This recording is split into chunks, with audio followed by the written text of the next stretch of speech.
Shalom, shalom, shalom.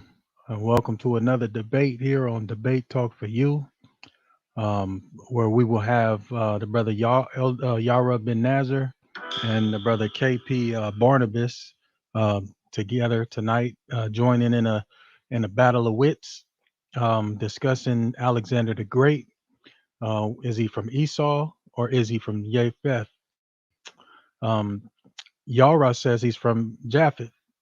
And the brother KP says he's a descendant of Esau. So we're going to battle it out. And then you guys are going to be the judge. Tell us what you like. At this moment, I'm going to bring on first, I'm going to bring on brother Elder Yara.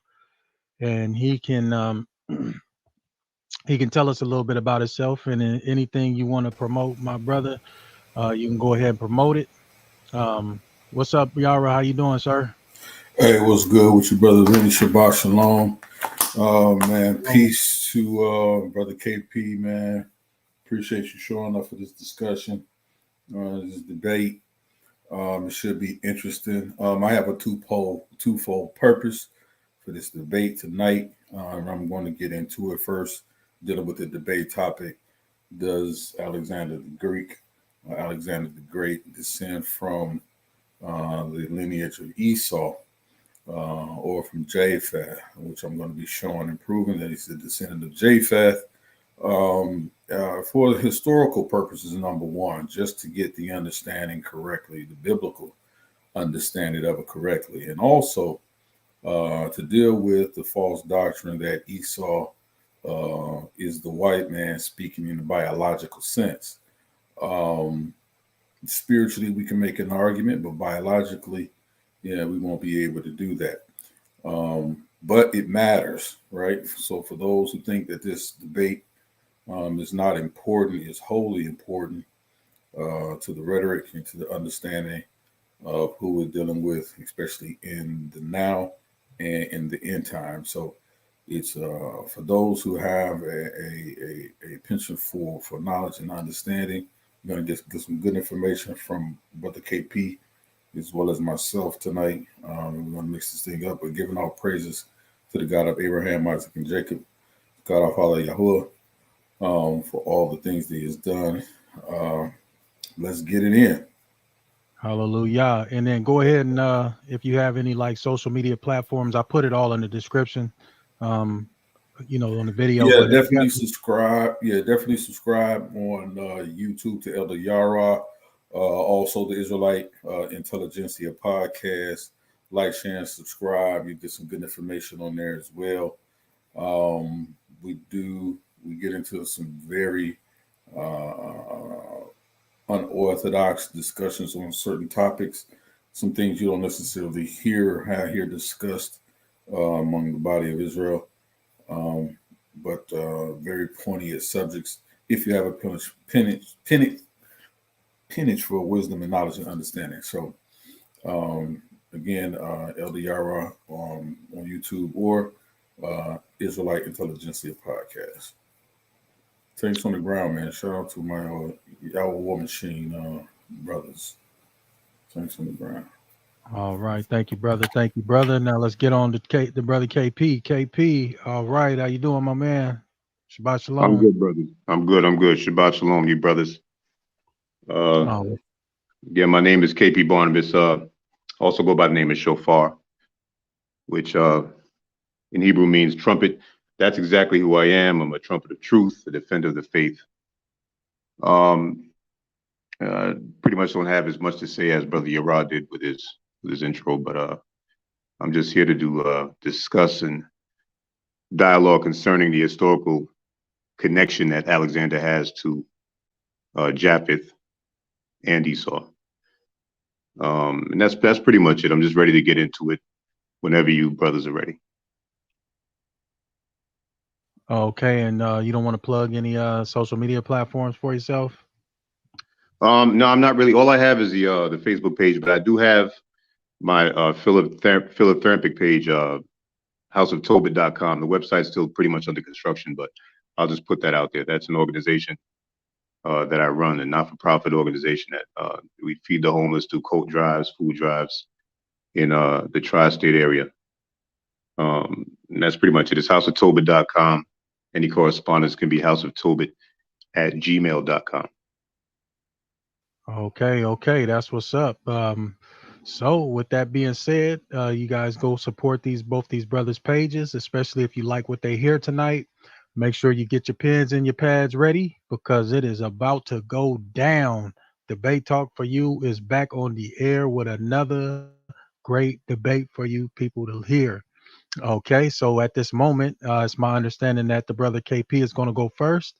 So let me set up your time here, and then we're going to go ahead and get you going. Go ahead and get you going. With that being said, if anybody would like to, participate in any kind of debate, just hit the brother Sal up, and we will definitely get you in there.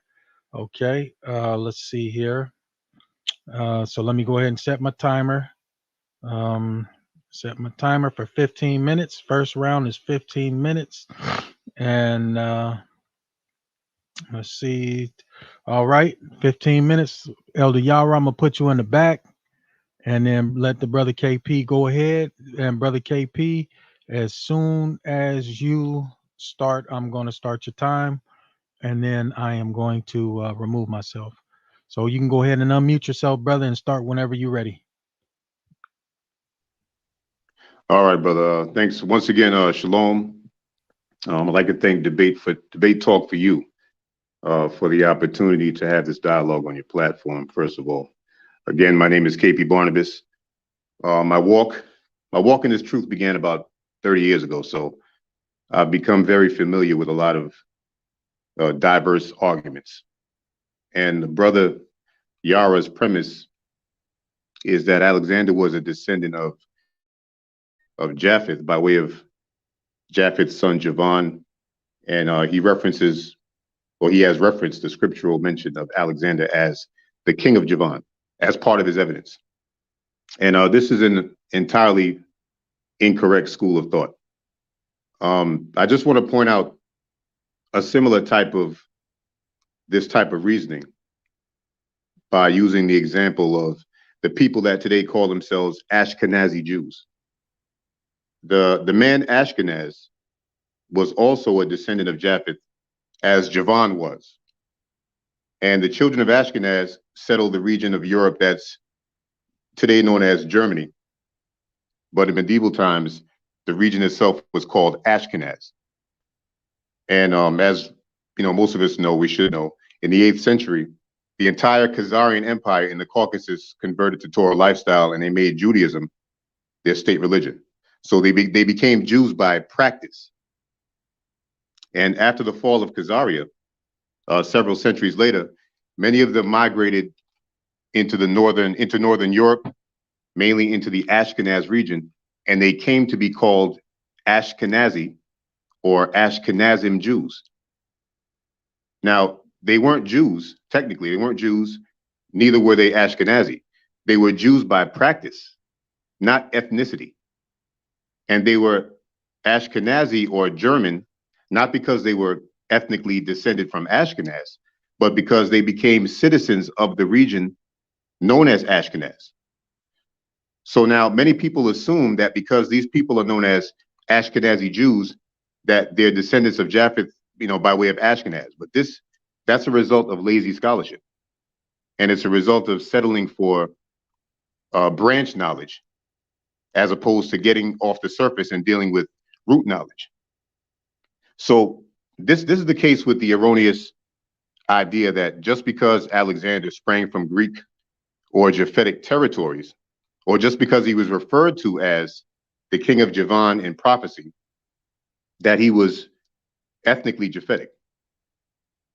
Alexander's Greek name was Alexandros Macedon. And that surname Macedon identifies him as a Macedonian. The land of Macedonia was never a region of Greece. Macedonians were neighbors geographically. The Greeks, or the indigenous descendants of Japheth, treated the Macedonians as foreigners, barbarians. The Macedonians and the Greeks were not the same people And they themselves never considered each other kinsmen, which I'm going to, without a shadow of a doubt, proceed, as well as prove that the Macedonians were in fact the descendants of Esau, specifically Alexander and his father, Philip. Now, I want the listening audience to consider a couple of things about Alexander's people, the Macedonians. Out of all the versions of Macedonian origins that's told by various Greek and Roman historians, the one common denominator is the fact that they descended from a man named Timanus or Timanus. The Macedonians call themselves Timenidae, and the Macedonian Argaea dynasty was also known as Timanid dynasty, the Timanid dynasty. And the suffix of IDAE that's in the word Timenidae and the suffix of ID that's in the word Timanid means descended from or related to. So by calling themselves Timenidae or Timanid, they were claiming that they are descendants of a man named Timon or Timanus. And this fact will become more relevant to the true ethnicity of Alexander as the dialogue progresses. But for now, the Macedonians began their migration into Greece about 3,000 years ago. And the people that they encountered in Greece did not recognize the man by any means. The indigenous Greeks called the Macedonians barbarians, which in ancient times it meant a people who were not Greek or people who didn't speak the Greek language, basically foreigners who were inferior to them. In fact, Herodotus, the Greek historian and philosopher, he gave an example in his Histories book series, specifically book 5, of a 5th century BC Macedonian king that wanted to participate in the Olympic Games. But the indigenous Greeks protested, and they said that the contest should be only for Greeks and not foreigners. So why did these Japhetic people consider Alexander the Great's Macedonian forefather as a non-Greek foreigner? And then about 100 years after this Olympic incident that Herodotus mentioned, Alexander's father, Philip, rose to power after he defeated the Greeks and established Macedonian rulership over the majority of southern Greece in the Battle of Chaeronea. And Philip's victory was considered historically the end of Greek history and the beginning of the Macedonian era, which is why we read in scripture, Alexander's reign was called the first over Greece. The first over Greece. Now, if he was ethnically Greek, how could he have been the first over Greece? He was the first foreign ruler of Greece. And not only that, there was a Greek statesman that was contemporary with Philip in the 4th century BC, contemporary with Alexander's father, Philip. His name was Demosthenes. And he wrote a series of books about Alexander's father, Philip, that were called the Philippic Orations. And in book 3, this is what Demosthenes said about Philip. He said, Philip is not only no Greek, nor related to the Greeks, but a pestilent knave from Macedonia.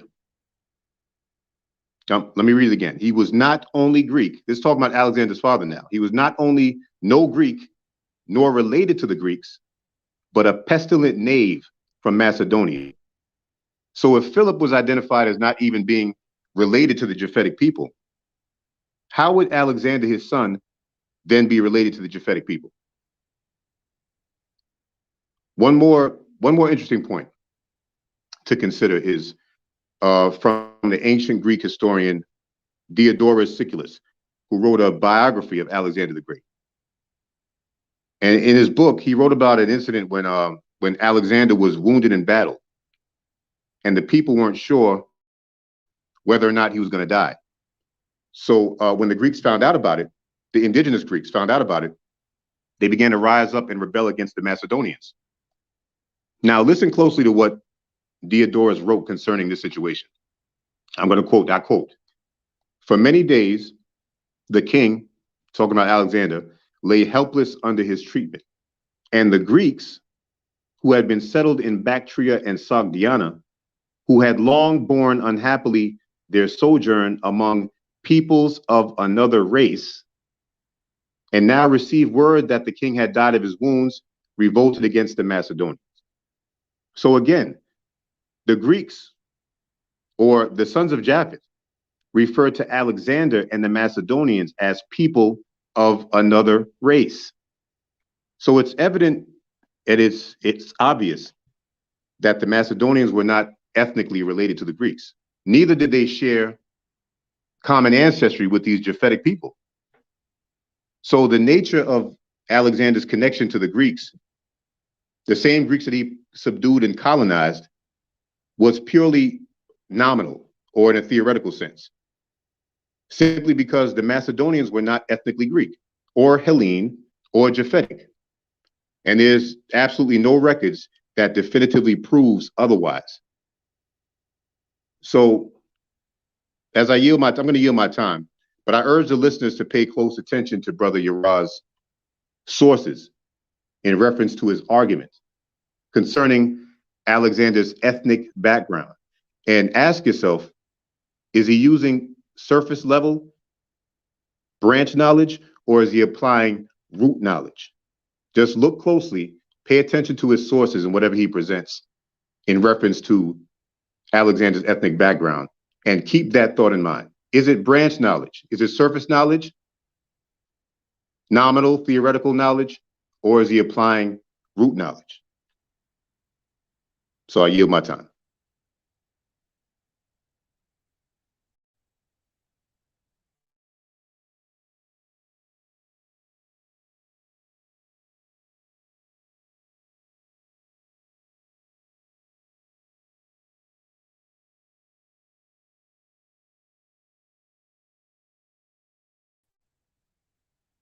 Brother Vinny?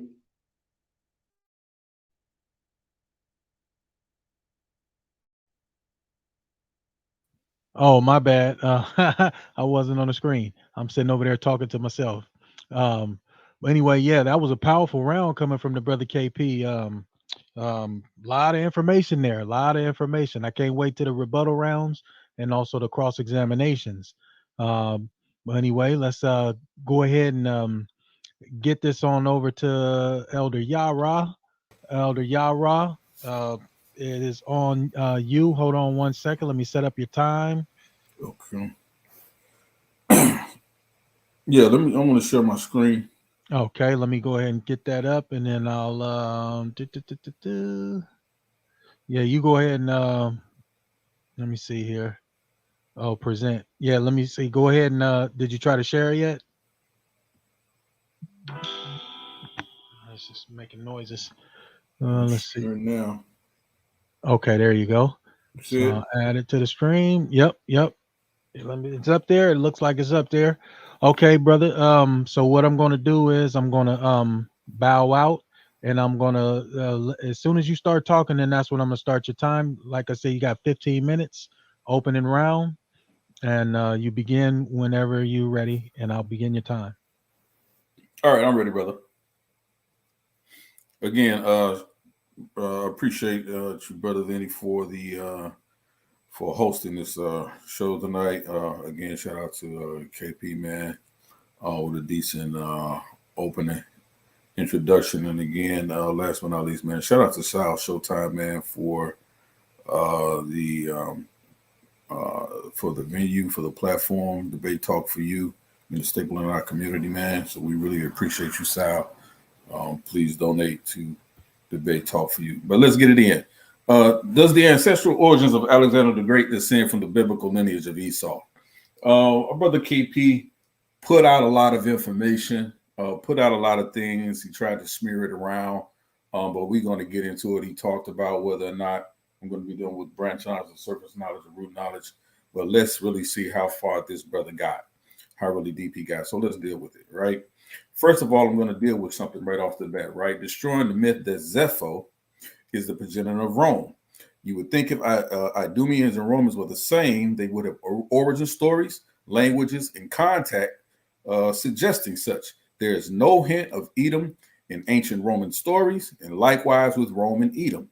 Latin is descended from Proto-Indo-European, while Edomites spoke a Canaanite language in the Afro-Asiatic family. Clear contrast and distinction, family. The mythology of the Edomites' religion more closely resembles that of the Levant, such as Moab and Israel, that of Europe, while Roman mythology more closely resembles that of Greece and the Etruscans.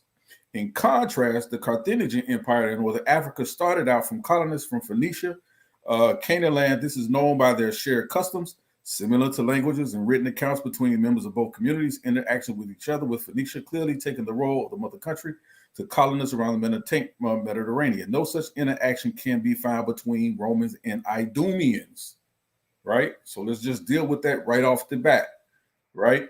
Destroying the myth that Zepho is the progenitor of Rome, because you're going to hear that tonight. I guarantee it. According to the Bible, note Zepho is an Edomite. Also explains why Edomites have Canaanite genetics, right? They're Edomites at the end of the day. Genesis 36, 1 through 2, verses 5 and 6, verses 8, verses 11 goes as this. Now, these are the generations of Esau, who is Edom. Esau took his wives of the daughters of Canaan, and Halibama bare Yeosh and Yalam and Korah. These are the sons of Esau, which were born unto him in the land of Canaan. And Esau took his wives and his sons and his daughters and all the persons of his house and his cattle and all his beasts and all his substance, which he had got in the land of Canaan, and went into the country from the face of his brother Jacob. Thus dwelt Esau in Mount Seir. Esau is Edom. And the sons of Eliphaz were Teman. The brother brought up Teman. We're going to deal with that, right? He tried to connect Alexander the Great and the Greeks to Teman. Let's deal with that. And the sons of Eliphaz were Teman, Omar, Zepho, Gatma, and Kenaz, right? Brother already talked about the Ashkenazi Jews. He already talked about that, but we're going to deal with that as well, right? Let me show this really quickly, right? Let's deal with this. Genesis chapter 10, verses 1 through 5, right? Now, these are the generations of the sons of Noah, Shem, Ham, and Japheth, and unto them were the sons born after the flood. And the sons of Japheth, Gomer, and Magog, and Madi, and Javan, and Tubal, and Meshach, and Tyrus. The sons of Gomer, Ashkenaz. We just talked about Ashkenaz, right? Clearly, the scripture talks about these are the descendants of Jacob, right? And Riphath and Togarmah. And the sons of Javan, Elisha and Tarshish, Kittim and Dodami. Now, this is what we have to understand. When we get to the point of dealing with Kittim or Kittim, or sometimes you see it Chittim, we understand that that is the land that we knew in ancient times to be Italy or Rome, right? Let's keep that in mind. And Dodanium, right? We see that's in the lineage of Javan, not Esau. Let's deal with it. By these were the isles of the Gentiles, divided in their land, one after his tongue, after their families in their nations. Understand that. Genesis 10, 1 through 5 is our proof text, is our foundational scripture for this particular topic, right? Let's deal with it, right? Javan, the fourth son of Japheth, Genesis chapter 10, verse 2, whose descendant settled in Greece or Ionia, which bears the name of Javan in Hebrew. Alexander the Great is called the king of Javan, rendered Grecia in Daniel chapter 8, verse 21, Daniel chapter 10 and 20. Compare that with Daniel chapter 11 and 2, Zechariah 9 and 13. This word was universally used by the nations of the East as the generic name of the Greek race. This is written in stone. This is history, right? There's no argument against that, right? Javan is also found in apocalyptic literature in the book of Daniel, as I mentioned before, chapters 8, 21 through 22, and 11 and 2, in reference to the king of Greece, most commonly interpreted as a reference to Alexander the Great, right? We're talking about the descendants of Javan, right? Let's deal with it, right? The Ancient History of the Egyptians and Carthaginians by Charles Rowland, page 151, right? In order to arrive at a certainty with respect to the first origin of the Grecian nations, we must necessarily have recourse to the accounts we have of it in Holy Scripture, Javan or Iona, or the Ionians.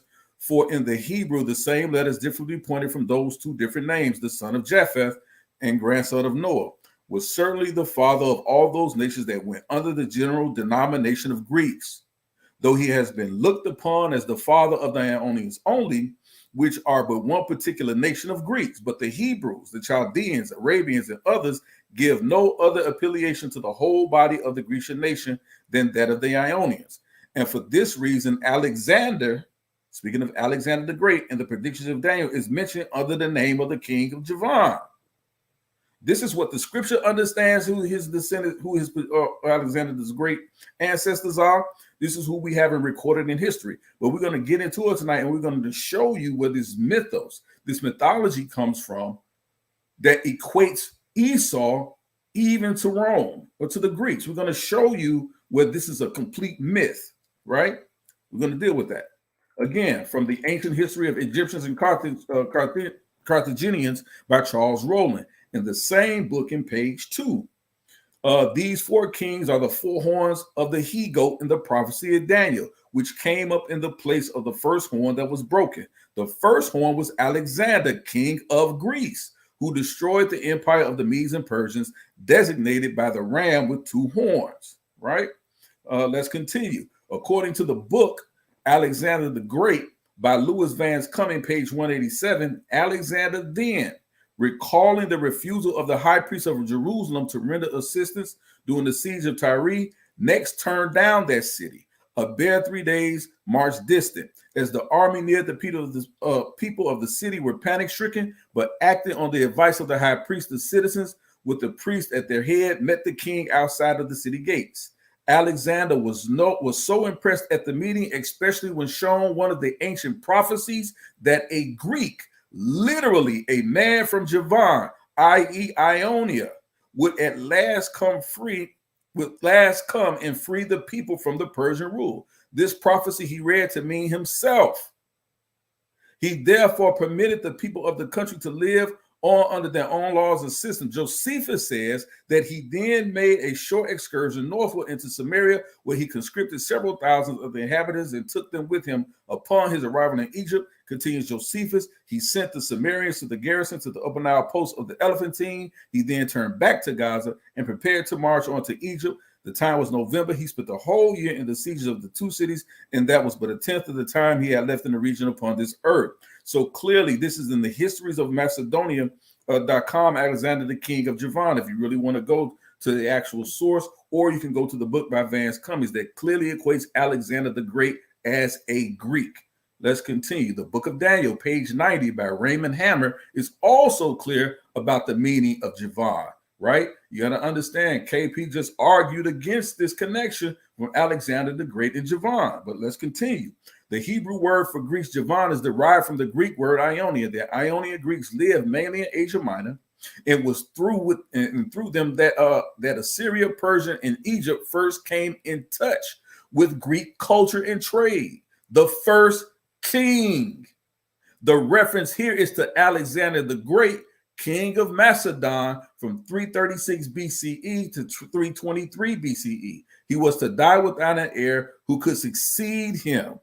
Right? He married the daughter of Darius III, the last of the Persian kings, but in his death, he left only an infant son. So the understanding, the reason why Alexander the Great was called the first king is not because he was the actual first king of the Greek people or any Greek people, because of the spread of the culture through Alexander the Great, and Hellenism was because of the conquering of Alexander the Great. So naming him the first king gives him the title, the epitome of being the king to spread the Greek culture throughout the known world at the time. Let's also get this from the book of the empires of the Bible, From the Confusion of Tongues to the Babylonian Captivity by Alonzo Trevor Jones in pages 415. We can find her. Brother KP Barnabas said, pay close attention to my sources. See if they're surface level sources or branch root sources. Let's deal with it. From Javan came the Greeks. For in the Hebrew, Daniel 8:21 reads, King of Javan, 10 and 20, Prince of Javan, 11 and 2, Realm of Javan, instead of king, prince and realm of Greece or Greece. The Revised Version gives Javan in the margin of each of these places. Everyone in antiquity, every historian, every credible historian equates Alexander the Great with being the king of Javan and of the Greeks. And Javan and the Greeks deriving from Javan, what we see in Genesis chapter 10, verses 1 through 5. Let's continue. Malachi HaMakolim 2019, right? Jacob and Esau, Jewish European historian between nations and empire, Cambridge and Cambridge University Press. We're going to get into it. Jacob and Esau and Jewish European historian between nations and empire. We're going to get into this much more as we go on in this debate. Clearly, my opponent has only given you the surface level information. Some based on false doctrine, a lot of it, all of it entirely based on mythos. But I'm going to give you the breakdown. I'm going to give you the truth. I'm going to show you the lineage. I'm going to show you the connections in the culture. I'm going to show you where this mythos came from. That Alexander the Great or the Greeks or even the Romans had anything biologically to do. When we talk about lineage, biologically, ethnically, right, genotypically, if they had anything to do with Esau, it's a complete myth. And we're going to get into this tonight. And with that, I'll yield.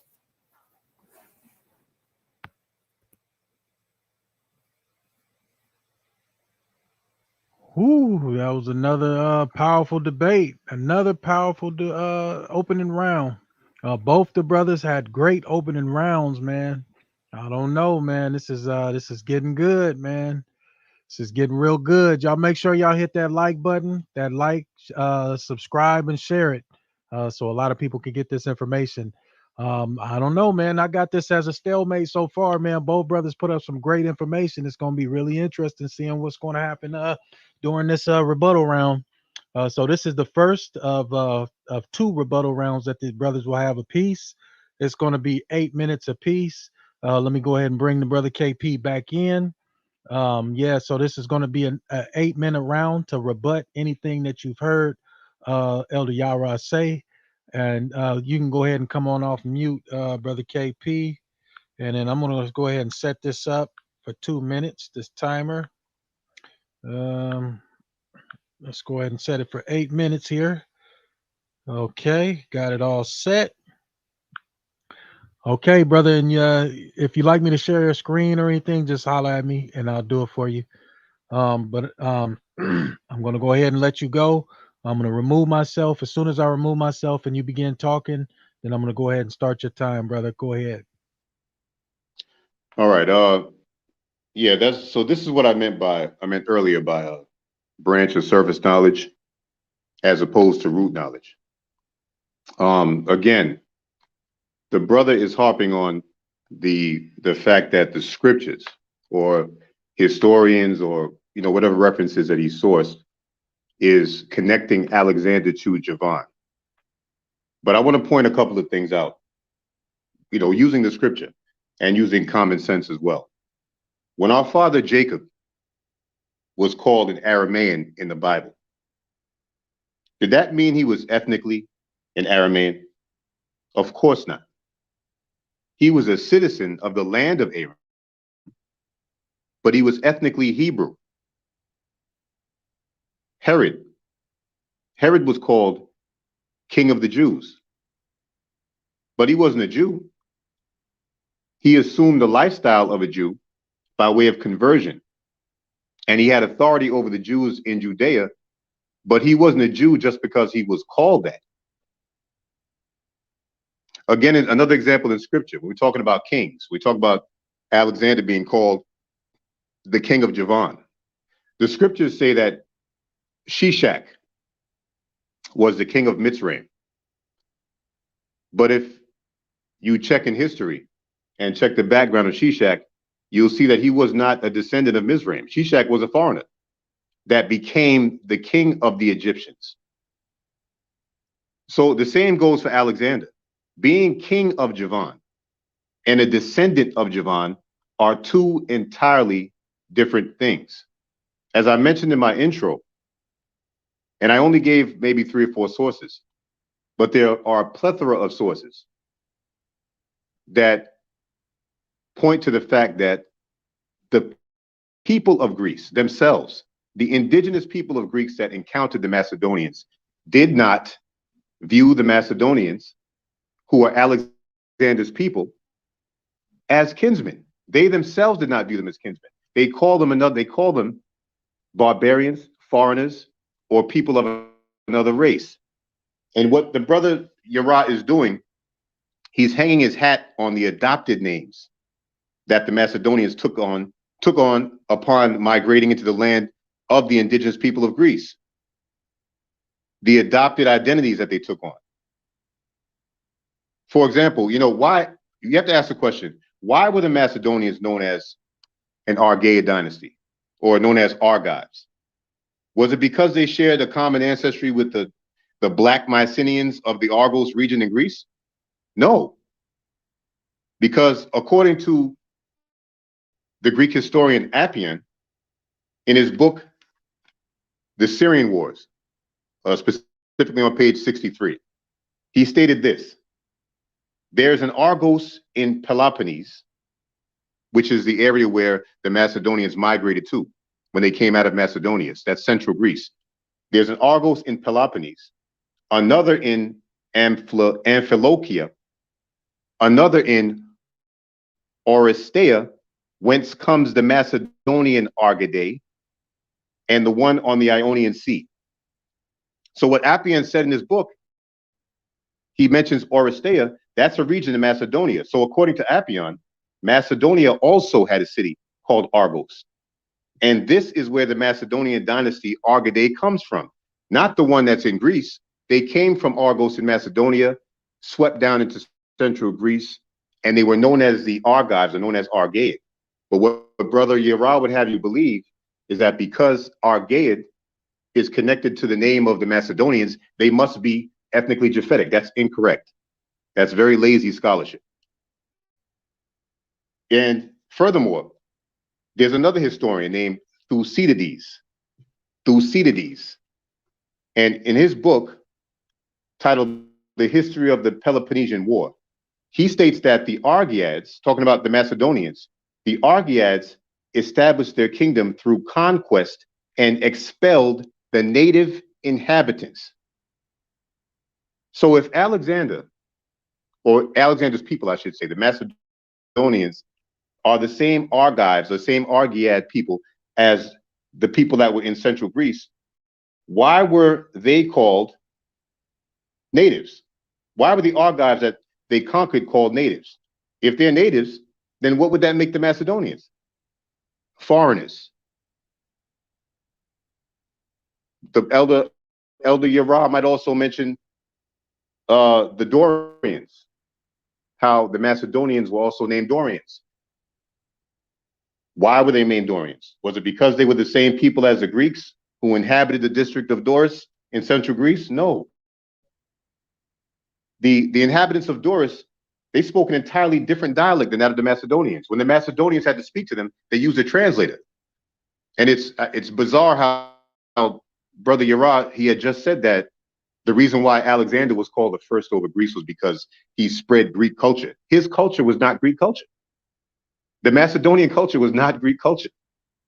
They didn't even speak the same language. When they came into the region, they introduced iron. They introduced horses. They even introduced pederasty. They came in there and they introduced man-boy love. It was not the same culture. So I have no idea where Brother YARAH is getting that from, that the reason why Alexander was called the first of Greece was because he instituted Hellenism, or the spread of Greek culture. That's incorrect. They did not have the same culture. The whole culture was distinct. They spoke a different language. They looked at each other as foreigners, barbarians. They didn't even let them include them in the Olympics, because the Olympic Games was for Greeks. If they were Greeks, why were they not included? These are common sense questions that we have to ask ourselves if we're going to really dig deep and go into the connection, the true connection between Alexander and the Greeks. Javan is a nominal title. Theoretical. He was not a descendant of Japheth because he was called the king of Japheth. If we're going to say that, then we have to say that Herod was a Jew because he was called king of the Jews. If we're going to say that, then we have to say that Shishak was an Egyptian because he was called the king of Mitzrayim in the scriptures. So this is the surface level information I'm talking about. We have to go deeper than that. A lot of these historians or these internet sources that Brother YARAH brought up, or these books he brought up, they're talking about Javan mainly in terms of the actual descendants of Javan. But these Macedonians that came into the region and colonized and conquered the indigenous people are not the same as the indigenous people.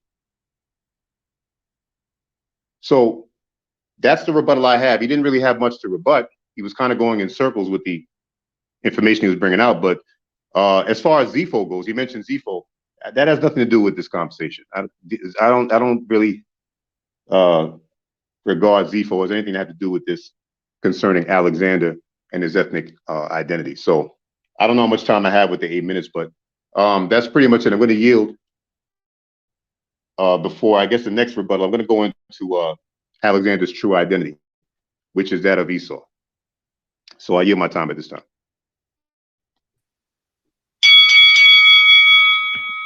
Man, that was perfect.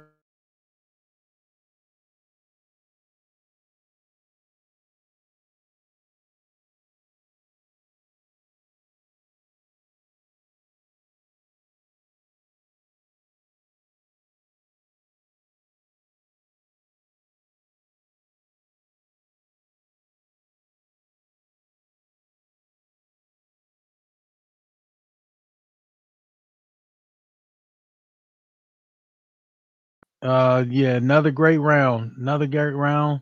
Elder YARAH, you got a screen you want me to share? Yes, sir. Okay, go ahead and put it up and then I'll bring it in. Yeah, man, you guys, we got a debate on our hands, guys. I hope you guys got your notebooks ready. I know I'm taking my notes down. A lot of information being brought out. Okay, let me go ahead and add your stream to the stream. Okay, looks like it's golden. Ready? And like I said, you brother, you got 8 minutes, and then we're gonna have another rebuttal round after this. So can't wait to hear it. So I'm gonna remove myself, and as soon as I remove myself, you begin talking, and I'll start your time, brother. All right. All right. Let's hit it. All right. Let's deal with this, man. He keeps bringing up the fact that Alexander the Great wasn't allowed to participate in the Greek Olympics, so therefore he was determined not to be a Greek. This is wholly false by all historian accounts, right? So Macedonian Greeks, let's deal with it. Historian Mary Bird notes that members of Alexander the Great's family took part in the Olympic Games, which some argue is proof of his Greekness. However, there was, Beard notes, originally some dispute at the time about whether they were or were not Greek enough. Greek enough, not that they weren't Greeks, but Greek enough to qualify. Even though he was a Macedonian king, Alexander I was finally allowed to participate in the Olympic Games based what? On his roots in the Greek Argive dynasty. As the Olympic example shows, the national identity of Alexander the Great and his ancestors was complicated even during this time. And this is why my brother is failing to understand and get to the actual root origin of Alexander the Great's ancestry. Right? He's missing it. And he's been harping on this all night. Okay, why was he allowed to participate in the Olympic Games? He was. This is what I mean about you just reading blurbs, brother, and not going and actually reading the source material, right?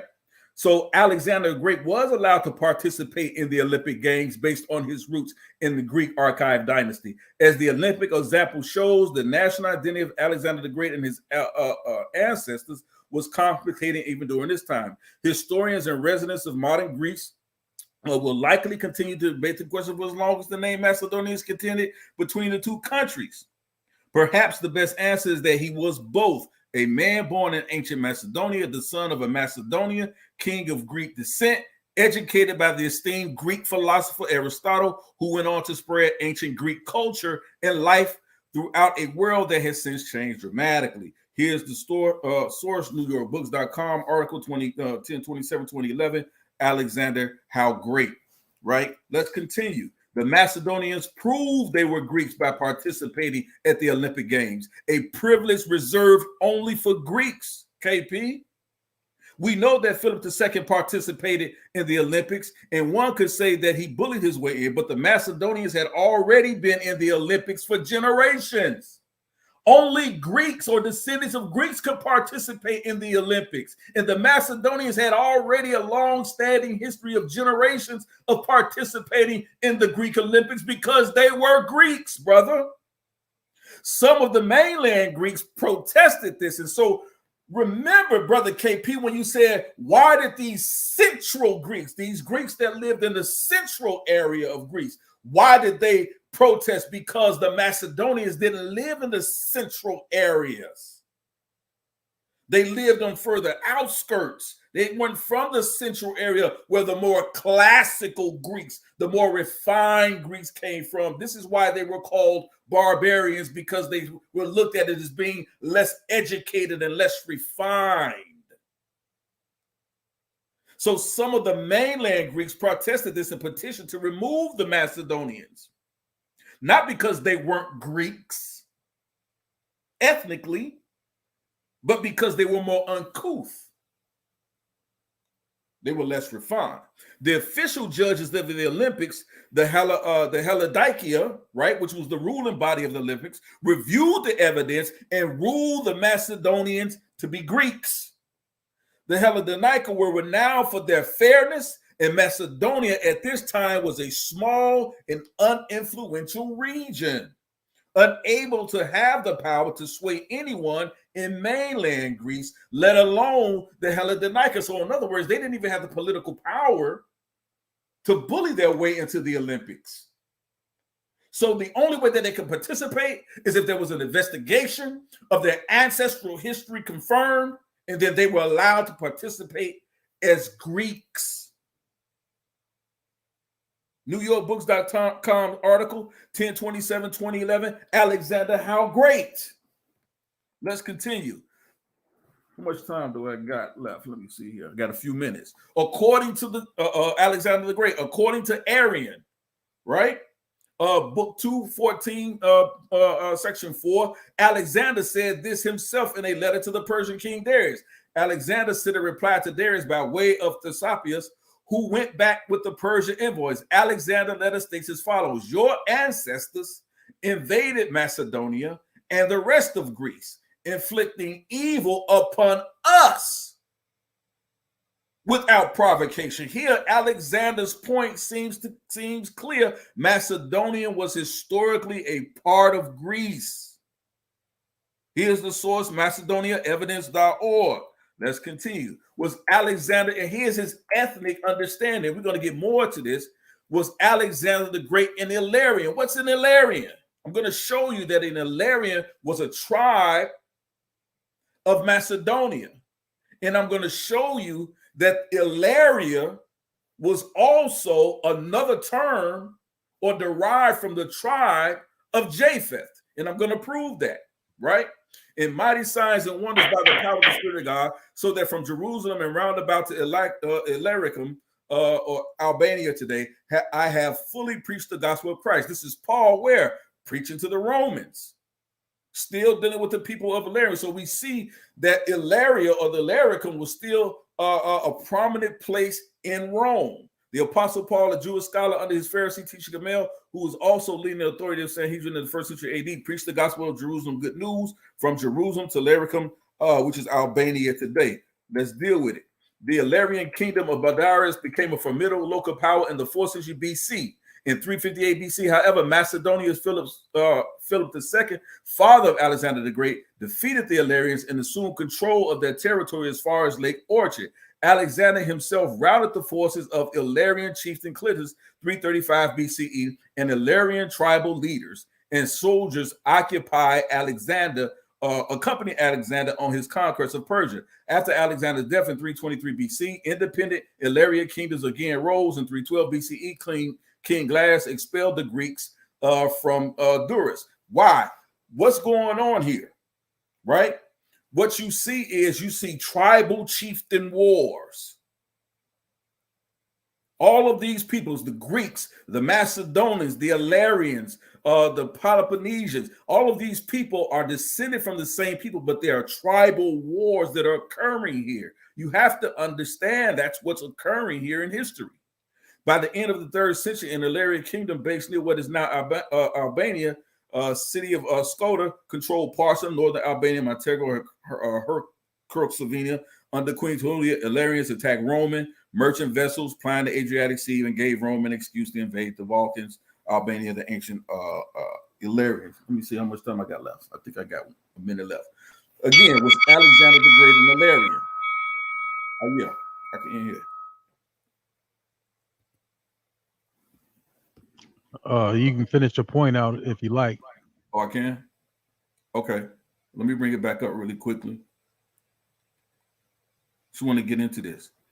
Because it's leading to something. Meshach, son of Japheth, the eldest son of Noah, right?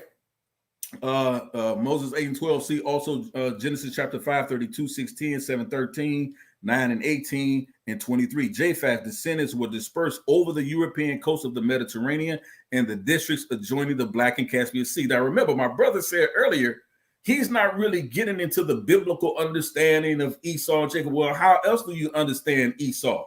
How else are you going to understand Japheth, if not from the biblical perspective and following their lineages? Okay, time. All right, man. It's on fire. It's on fire, guys. It's on fire. I hope everybody got their notes. Hope everybody got their pens and their pads ready.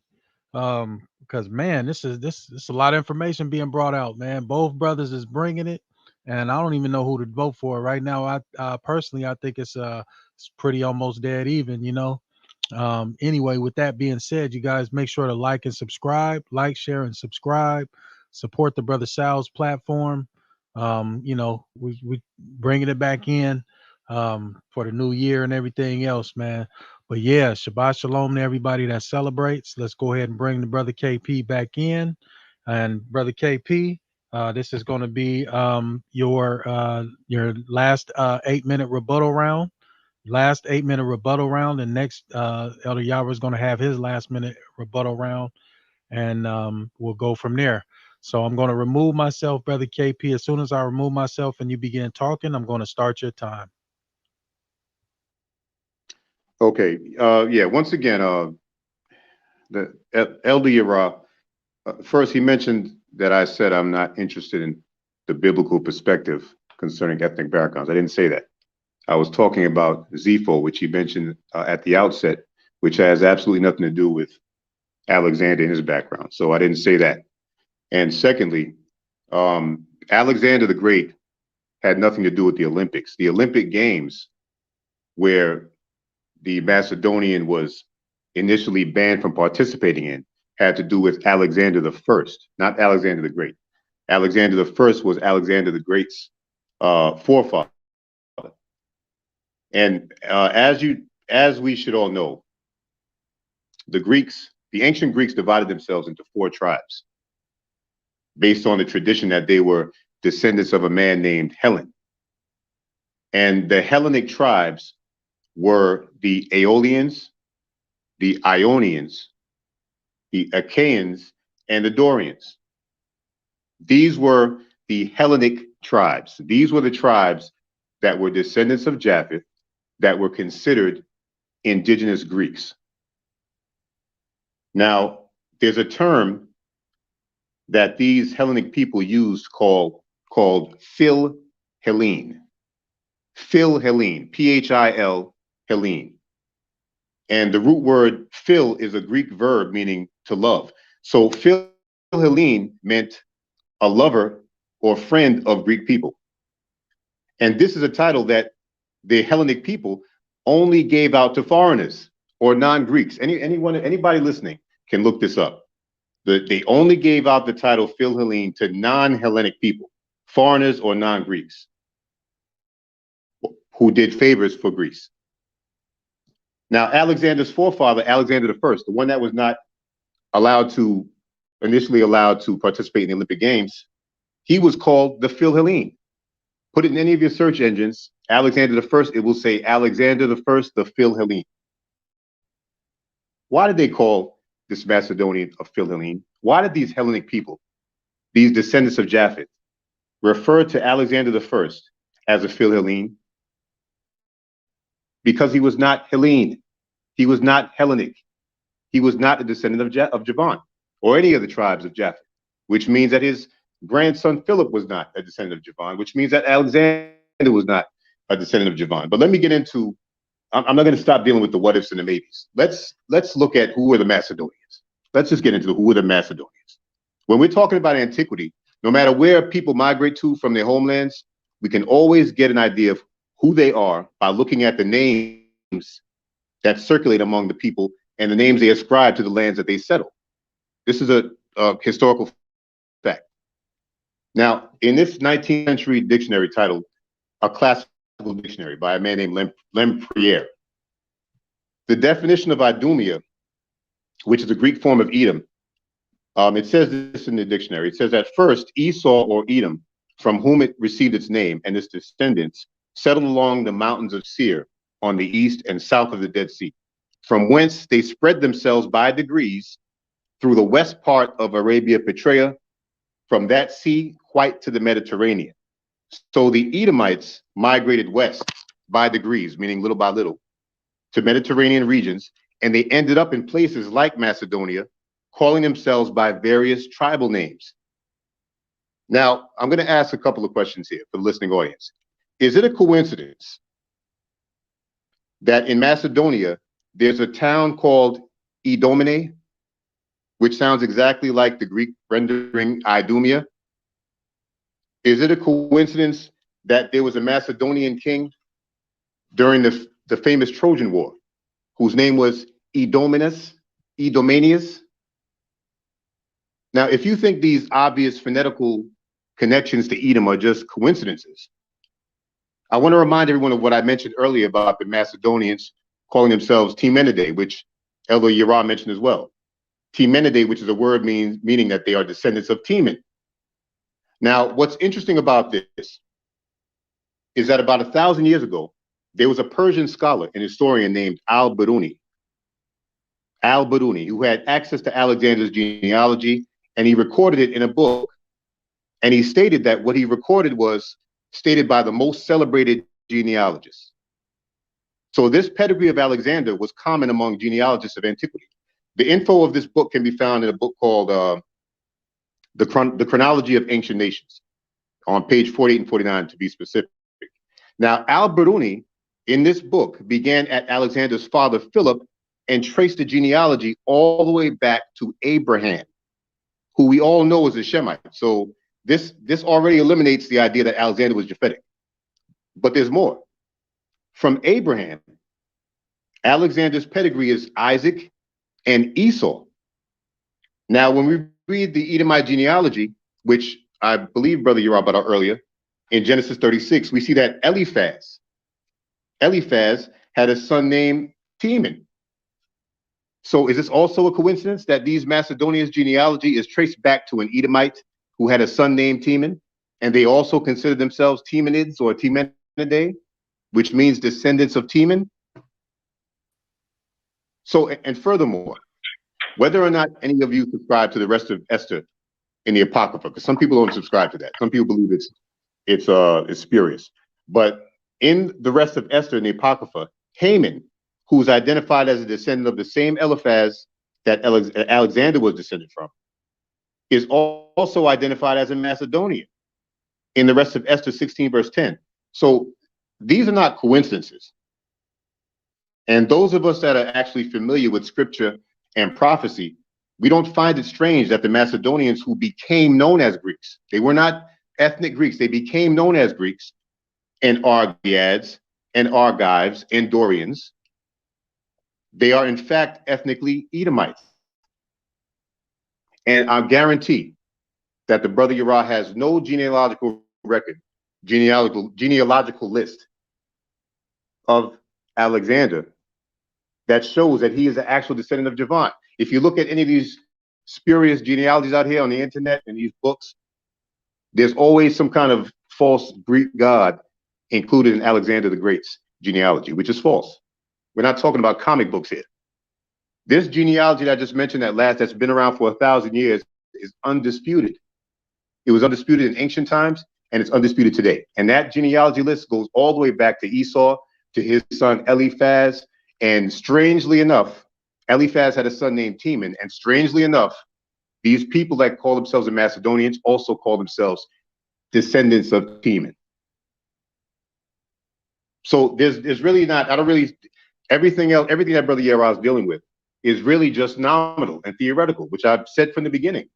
There's nothing going deep into showing how this man is ethnically related. Yes, geographically, he's connected to the Greeks, geographically. Culturally, he might be connected to the Greeks, but in no wise ethnically.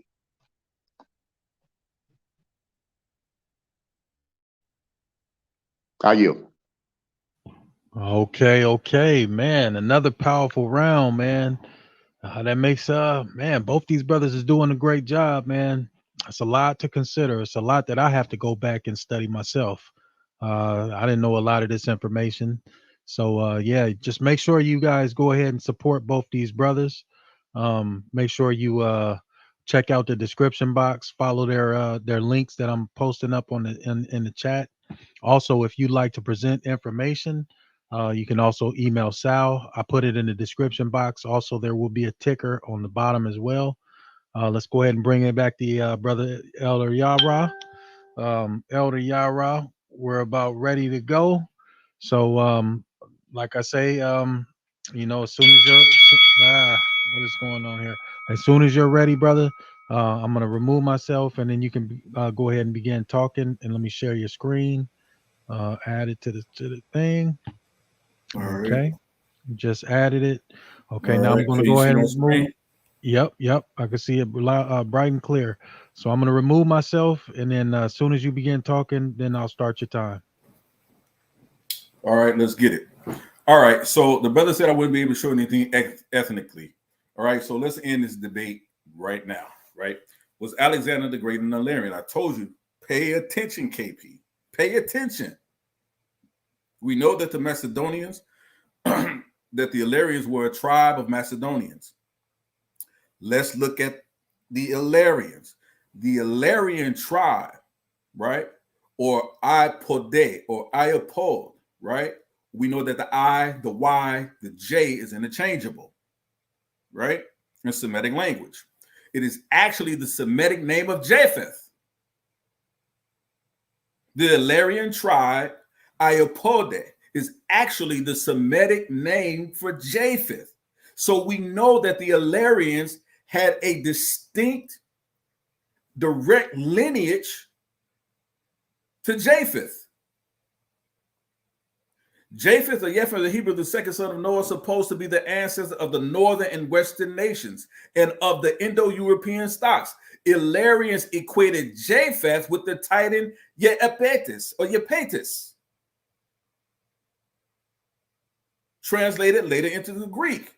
This is the understanding of who these people were. This is why he's identified as a Macedonian. Macedonia as in the region that he came from. Illyrian as the ethnic tribe that he derived from, that we know derived from Japheth.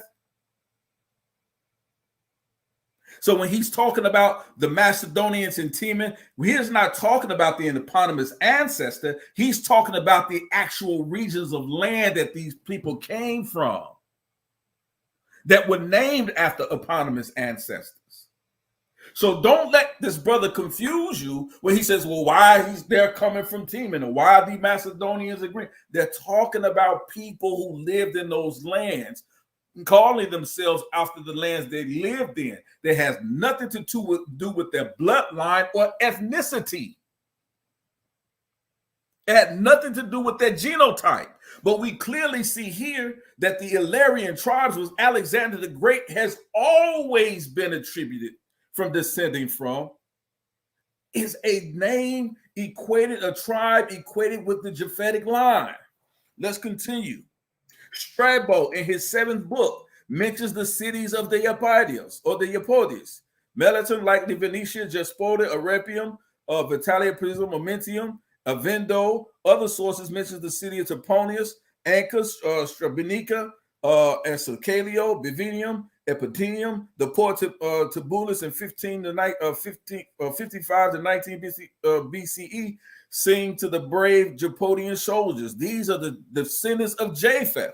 The Japodians bordered the Norikians and the Corinthians in the north and northeast. In the west, they bordered the Pannonians and the Dalmatians, or the Dalmate, the River Tellium, and marked the southern border of the Epodian lands. So we know that these is where these people hail from, right? We know that the descendants of Japheth or the Illyrians or the Albanian connection today. We see who these people are right now. You see, I couldn't show it. Let's continue. Considering all accounts, the Iopodians or the descendants of Japheth, right, which we know who these people are, dwell in the territory near the shores of the Adriatic Sea, into the river Sava in the interior. This is where we know that the people of Macedonia hail from these regions. Internally, the Apostles were divided into two groups: Cisalpine and Transalpine. The river Colapine or current Cooper served as a division line between these two internal groups. From these two groups, Appian singles out the Ipodians, or the Japhetic people, Japhetic tribe, has a powerful and wild ethnos that had conquered Aquila 171 BCE and sacked the colony of Turkestan. These northerners preserved their independence even from the cities from the Sapellian Epodians fell under the Roman control, specifically the Southern Sapellian Eponians. We know that these people of Japheth were still ruling in these areas and still very much active in these lands. This being the case, the inhabitants of Macedonia are descendants of the old Aryan Greek settlers. Watch this. The Macedonians clung to their old traditions. Prehistorical data are very clear on this point. Since the dawn of history, the names of the people and the places in Macedonia are Greek. These were the people I was just naming some of these lands: Karanos, Perdicaeus, Amentus, Aropus, Acladius, Cletos, Amethia, Idumea, Halakam, Achilles, and Dion. These are historians. These are places. Some of these are named after historians, but these are places of people that we know that the Macedonians descended from the old Aryan Greek settlers. In addition, there is a tradition that the Greek dialect, the brother brought up the dialect, that the Greek dialect of the Macedonians is preserved, and rightly so. The old peculiarities of the Homeric times retaining the nominative cases of the first declination without S, as is the case of the Thessalian and the Boasian dialects such as Epotia, Remata, and Olympica, so on. Why do we see Olympica and these terms in there? These are Greek terms. Greek terms we see within the Macedonian dialect. So when the brother says they couldn't understand them, they needed an interpreter, they just spoke broken English. Like they tell us we speak Ebonics. We don't all speak the King's English, but we all speak English. That's all they're talking about. A dialect is just a different language in the terms of how something is spoken. It's just a different vernacular. This very thing is also denoted by the name Ptolemaeus, Homeric Ptolemaeus, while the Southerners were saying later Ptolemus or Polemon. It is not improper to mention here that the bodyguards of the kings of Macedonia were called Iteria of the king, that is, fellow warriors and companions, as in the time of Homer. We know that the Ptolemies were Greeks. We know they were descended from the Greeks. These people are Greeks. I don't understand why this brother's confused by this. He's confusing the people from being called something from a land versus their eponymous ancestor or an ancestor that they actually derive from. He's confusing the two. The Macedonian dialect was preserved in an undeveloped and archaic state, as was the case with their entire civilization, but it was Greek. Look it up, people. Macedonia.com /English/origin. They tell you that the origin of the Macedonian language and dialect was Greek. What is he saying here? This debate is over. It's over. Another example, Greeks from all over Greece had left their original hometowns and settled in colonies outside Greece. The latter however, has never been evacuated altogether by its Greek inhabitants. Thus, Macedonia too sent out her surplus population without ceasing to be a country of Greeks. They're telling you what their history are. The Macedonians were not Edomites. He brought out the book of Esther. I knew you were going to go here. Esther 6 and 10. Now that you will more plainly understand what we say, I, Amon, this is who he talked about, the son of Medita, a Macedonia, both in mind, in his thoughts, and country where he lived, having nothing of the Persian blood, but with his cruelty staining of goodness was received, being a stranger by us. Talking about Esther, right?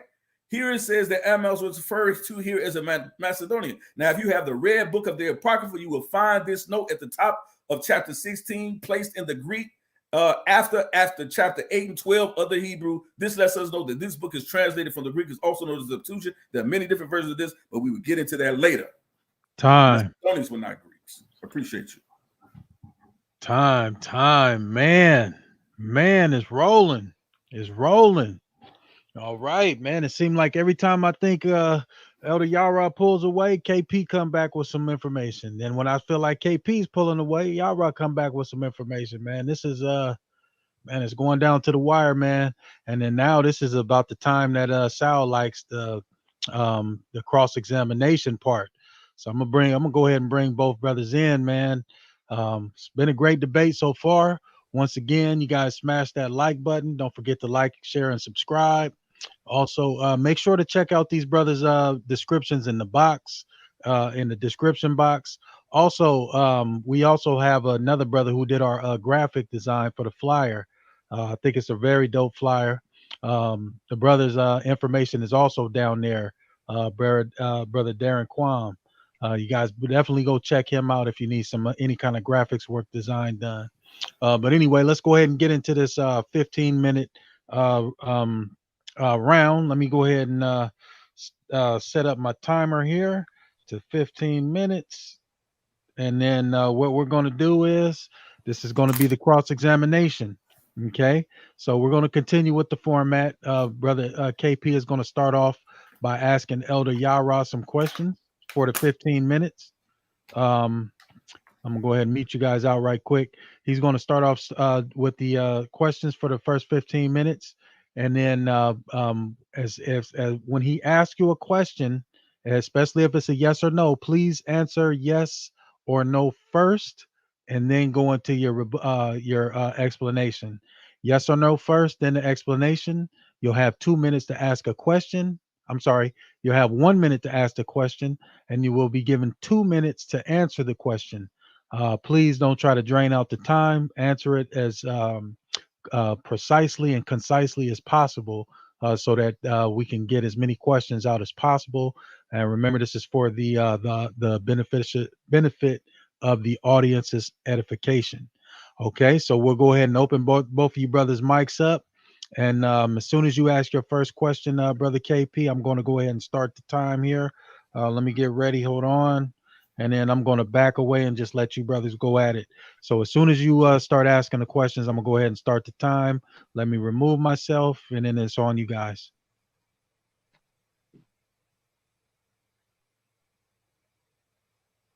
Okay, it's on me. Yeah, you have the first question, brother. All right. Do you this is my first question. Do you have a genealogy list of Alexander that does not include mythological characters? And if so, what is the source and who does the ancestry begin with? That's the question. Yes. Hold on. I can get you to his genealogy that does exist without mythological figures, because we do know that his mother, right, often tried to attribute his birth to mythological figures, but we do know who his biological father was, King Philip, and we do know who his mother was, and we do know that these were people who were descended from Japheth, a Jabonite. So let me get that information. Let me see if I can get to it really quickly. If you give me some time to answer that, because you asked me quite a few questions.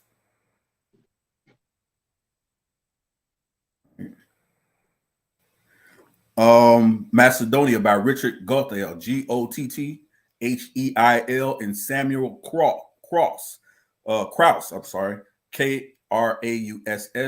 The country of Southern East Europe, now a part of the Turkish Empire. It is the native country of Alexander the Great, who is therefore called Alexander the Macedonia in rabbinical writings. The Macedonians are mentioned under the name Kittim and Eusebius, and Hebrew, and the Hebrew Josephus or Gorindus, which is a source. I should have just showed my screen. Noble, Knobel, page 103, uses the same designation. So we know that there is a genealogical connection, again, from him being a native, Alexander the Great being a native of southeastern Europe, which is now a part of the Turkish Empire. And so we do know where he came from. We do know where his lineage of his people existed from. Yeah, that wasn't a question. Show my screen if anybody wants to see that source again. All right, that wasn't the question. That wasn't the answer to the question, but what is the next question now? I guess yes. Second question, right? Yep. All right. Keep rolling. All right. In the book of Joel, chapter 3, verse 9, and the book of Amos, chapter 1, verse 9, there's an identical prophecy uttered by both prophets, and they identify the Greeks and Edom as the same people. Why is that? Can you read that scripture for me? Joel chapter 3, verse 9. Hold on a second. And I'm gonna pause your time while you pull the scripture up for you, so you don't waste your time there. Mm-hmm. All right, Joel chapter 3, verse 9. It says, wait a minute. I'm sorry, Joel chapter 3, verse 6. It says, the children also of Judah and the children of Jerusalem have ye sold unto the Grecians. And in Hebrew, that Grecian says Javan, that you might remove them far from their border. That's Joel chapter 3, verse 6. And in Amos chapter 1, verse 9, this is the same prophet that prophesied contemporary with Joel. He says, thus saith the Lord, for 3 transgressions of Tyrus, and for 4, I will not turn away the punishment thereof, because they delivered up the whole captivity to Edom, and remembered not the brotherly covenant.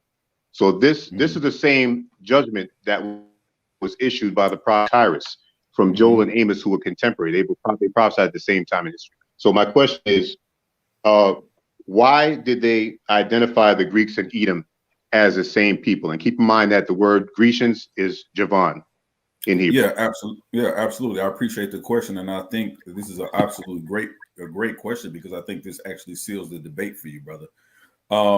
Because what we see in Job, right, is that clearly, as you read, we clearly see, as I've been stating all night, that the Greeks are descended from Javan. Javan is clearly descended from Japheth, right? But when we get to the book of Amos, what is it that we see? We don't see the term Edomite.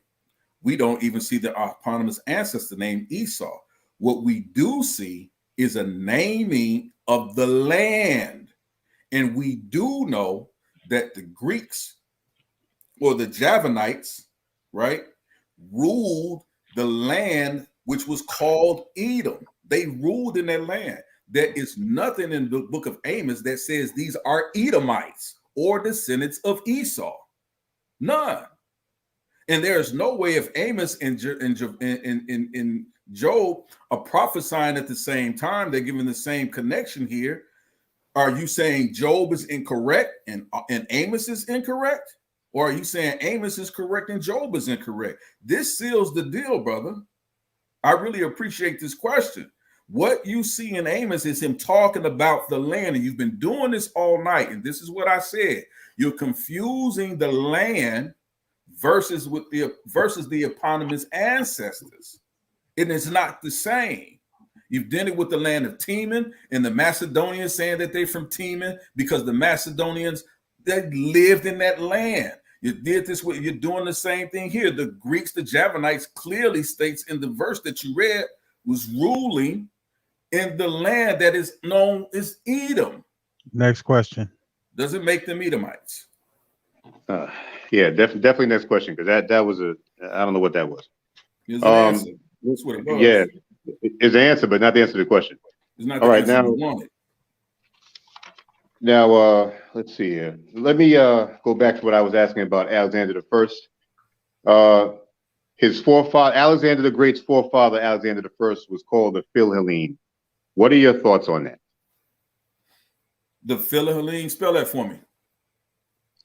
Phil, and then it's Hellene, Hellene. I mentioned earlier why he was called that. So I don't know if you were listening, but I'm asking your thoughts on why Alexander the First was called Philhellene by the Hellenic people. If it's my understanding, if you study genetics, and I can really pull that up, the Philhellene, right? That has to have a connection to what we understand of Philistia or the Philistines, right? No. You disagree with that? Yes, Philhellene has nothing to do with the Philistines, brother. How do you know Phil is Phil. Well, because I know Greek. Phil means love in Greek. Hellene is talking about the Hellenic people. It has nothing to do with the Philistines. So Philhellene is a word that means lover of Greeks. Lover of the Greeks. And that was a name that the Hellenistic people only gave to foreigners and non-Hellenic people. So I'm asking you, why was Alexander the First called a Philhellene? I mean, why was he called a Philhellene? I mean, you just gave the definition of Philhellene, right? Right. Is that are you saying Philhellenes were Edomites? No, I'm saying what I said with the question, brother. I'm asking you, why did the Hellenic people call Alexander the First Philhellene? Philhellene means a Hellenic, brother. Do you understand what Hellenic means? I explained it in my answer. Hold on, no. Hellenic people that referred to as Hellenistic were not native Greeks. Those were foreigners. Elder Yara, try to refrain from asking questions. Okay, those were foreigners, right? Who had you said Hellenic were foreigners? Yeah, most people Hellenists were foreigners. Yes, they were foreigners who had adopted or taken on the Greek culture. They often spoke the lingua franca, which was Greek.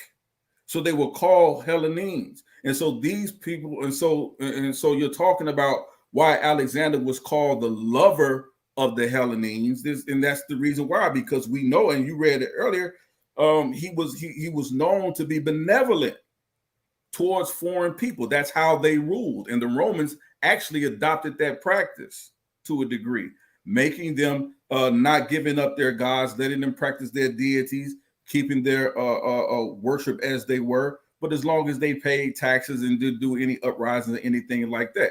So he was known to be philanthropic towards these people. So he was known as a lover of Hellenes. And we see this in the Bible. We see there are Greeks and we see there are Jews who were called Hellenes. If you go to the book of Acts, we clearly see this. Acts chapter 6 clearly tells you this. We know who these people were. And so, actually, if you really go back and really do a connection, which is why I brought up the term Philistine, right? You gotta really break it up and understand who these were, because we know genetically that the Philistines were of Greek origin. Next question. All right. On the walls of the tomb of Rekhmire in Egypt, there's a painted scene of Minoans, who were a Japhetic people. They were bringing tribute to the pharaoh, and it's dated to the 15th century BC. And they're depicted as Negroid. And there's numerous busts and statues and coins from ancient Greece up until the 4th century BC that clearly depicts the inhabitants as Black people. So was Alexander Negroid or Caucasoid? You said, was he Negroid? Yeah, Negroid or Caucasoid? Or Caucasoid? On the walls, on the tombs of Rekhmire, right? Right. Since you want to go to phenotypes, on the tomb of Rekhmire, what you see, or the B'nai Hassan tomb, that's the B'nai Hassan mural is what you're referring to, correct? No. You're not referring to the B'nai Hassan mural? No, it's on the tomb of Rekba in Egypt. No. Let's I see. mean, it's a Japhet. If you, I don't know if you have time to look it up. It's a group of people bringing tribute to the pharaoh at the time. They're Let's look referred at to it. as Kefti, which is Japhetic. They were referred to as who? Kefti, the Kefti, Kefti, which means Japhetic. And Yeah, Kefti, which means correct. Kefti, which means Japhetic. So I'm just trying to get your understanding here, because you're saying that these were dark melanated people that somehow the descendants of Javon could not have been a Caucasoid looking people. Is that what you're saying? No, my question was Alexander the Great, was he Negroid or was he Caucasoid? And by, you know what Negroid and Caucasoid means? What I mean by that? Negroid, I Well, mean not like black. necessarily so, because Caucasoid could simply mean, well, actually what it means is actually those who have descended from the Caucasus Mountain region.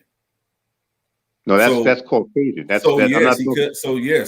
if you're talking about phenotypes, there's no way you can determine anyone by skin color. Is that what you're doing, brother? No, I'm asking a question that you're not answering, brother. No, I'm asking you a question. Are you using it in terms of skin color, skin type? Is that your question? Because if he's Caucasoid, I could say yes, because we know that the descendants of Japheth, some of them did rule and come from that area, from the Caucasus Mountain region. Phenotypically. Oh, so you are talking about skin color. Thank you. That's what I asked. So for clarification, you can't determine one's race by skin color, can you? I didn't ask you that, brother. I gave my answer. I've asked like 4 questions so far, and you're going all over the place, man. I didn't ask you any of them. I'm not going all over the place. I'm telling you, there is no way you can determine one's race by phenotype. I didn't ask. I didn't say that. Well, that's my answer. I yield. You should.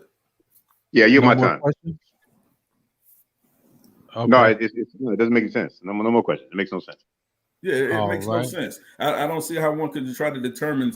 All right. Thank you, guys. Thank you. Great question and answer. Great question and answer. You had a few minutes left over, but I think you did a pretty good job, and it was a pretty good job answering the questions. I didn't get too out of hand, and I appreciate that. We're going to move on to the brother YARAH now, and it's gonna, like I said, it's gonna be another 15 minutes, and 2 minutes. You're gonna hear the gavel, and then the ring, just like you heard, end of the round. And brother KP, I'm going to repeat. Please try to answer yes or no first on a yes or no question, and then go into your explanation. You'll have 2 minutes to answer. Elder YARAH, you'll have 1 minute to ask the question. Please do not try to burn up the time, so you could get as many questions out as possible, so we all can be edified in the room. Once again, you guys, like, share, and subscribe, and check out these brothers' information in the description box. Elder YARAH, it'll begin the time as soon as you start talking. Let me go ahead and unmute your mics, and go ahead whenever you're ready. Okay. You brought up the book of Esther.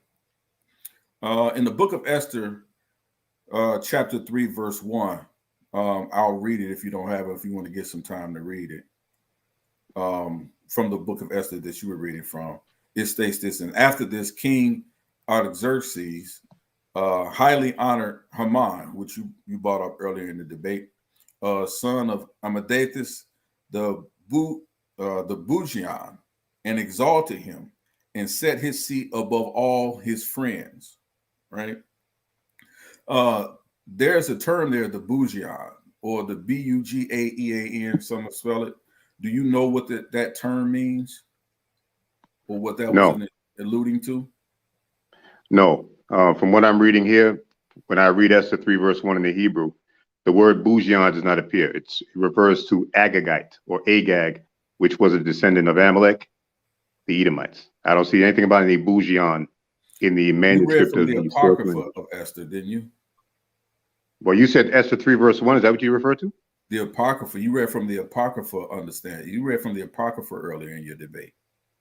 No, I mentioned Esther 16, verse 10, but you're saying Esther 3, verse 1. That's not the Apocrypha. Did you read from the Apocrypha? I just said, I mentioned Esther 16, verse 10 from the Apocrypha, but what you just read was Esther 3, verse 1. That's Right, I not the read Esther Apocrypha. 3, verse 1 from the Septuagint. I'm sorry. From the Septuagint.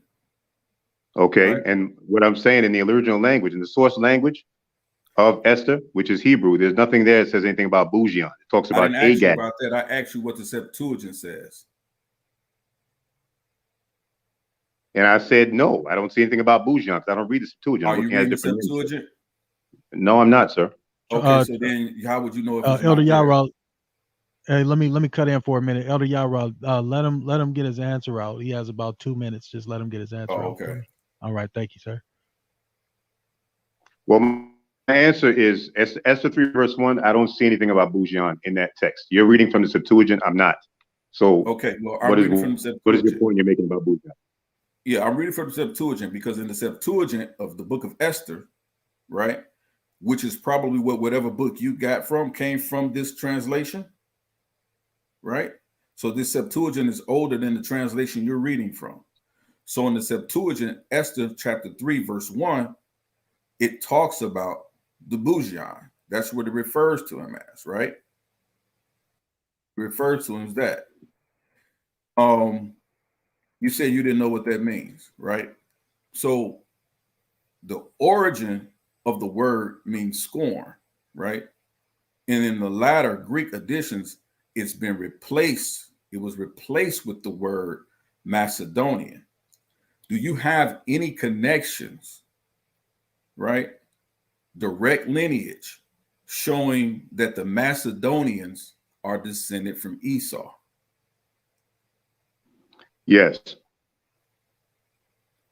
I mentioned it earlier in my statement. I mentioned it earlier in my statements, and I mentioned it earlier in my statements, and I gave the reference to the Persian scholar al-Biruni from 1,000 years ago, who had a genealogical list of Alexander that went back to Abraham, Isaac, and Esau. Would you like me to quote the book again? Actually, no. I just really wanted you to bring that. No, I just wanted you to bring that back out and give us the date on that, just going back to 1,000 years ago. Because that brings me to my next question. Are you familiar with Rabbi Avi Akiva? No. I'm sorry, A-K-I-V-A. No. Okay. Are the Greeks related to the Romans? It depends what you mean by that. Are they related to the Greeks Romans? are you talking about? Which Romans are you talking about? Are the Greeks related to the Romans? All right. Again, it depends who you're talking about, because when you talk about Greeks like yourself, you may be referring to the people that are calling themselves Greeks, or referring to the people who are actually descendants of Japheth, who are the indigenous Greeks, or the Romans that call themselves Romans, or the Etruscans that were the original. All Greeks, not Hellenists. Or not Hellenists. I'm not talking about Hellenists. I'm talking about Greeks, those descended from Japheth. The descendants of Japheth that call themselves Greeks were considered Javon. I'm answering your question, brother. The descendants of Japheth that were called Greeks, Grecians, or Greeks were Javon. The original descendants of the people that call themselves Romans were Kittim. They were also descendants of Japheth. So then your answer would be yes, they are related. If we're talking about the actual seed and lineage of Japheth, yes, the Greeks and the Romans are the same people. So they are related, right? So if the Romans are related to the Greeks, right, according to Genesis chapter 10, verses 1 through 5, right, then how is it that you claim that the lineage of Esau is connected to the descendants of the Romans and the Greeks from Japheth? I never said that. That's what you're implying. You can't tell me what I'm implying when I didn't say anything, brother. If that's I absolutely had what I you said said, nothing of the sort. if you said that they're Greek, you said that the Greeks, you said that they're Greeks, specifically Alexander the Great, that I've proven tonight is ethnically Greek, was descended from Japheth. Then how does he become, in your understanding, connected biologically to the lineage of Esau?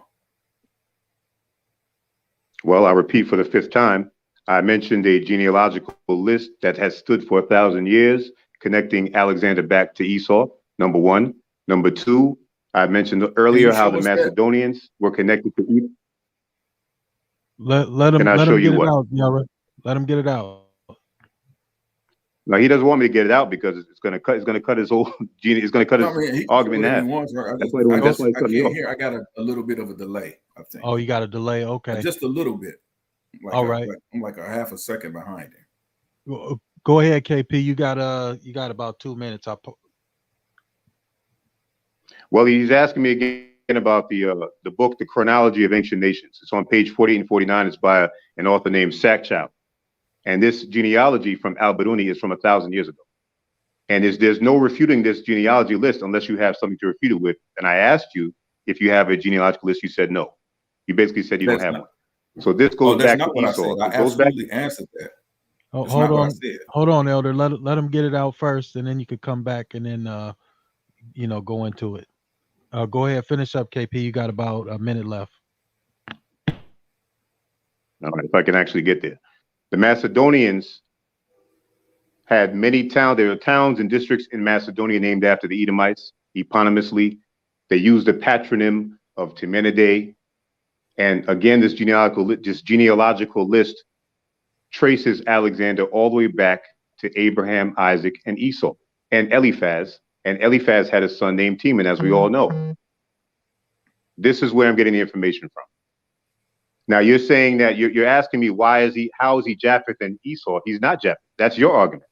And you haven't proved that actually. So I'm not saying he's Japheth and Esau. I'm saying he's Esau.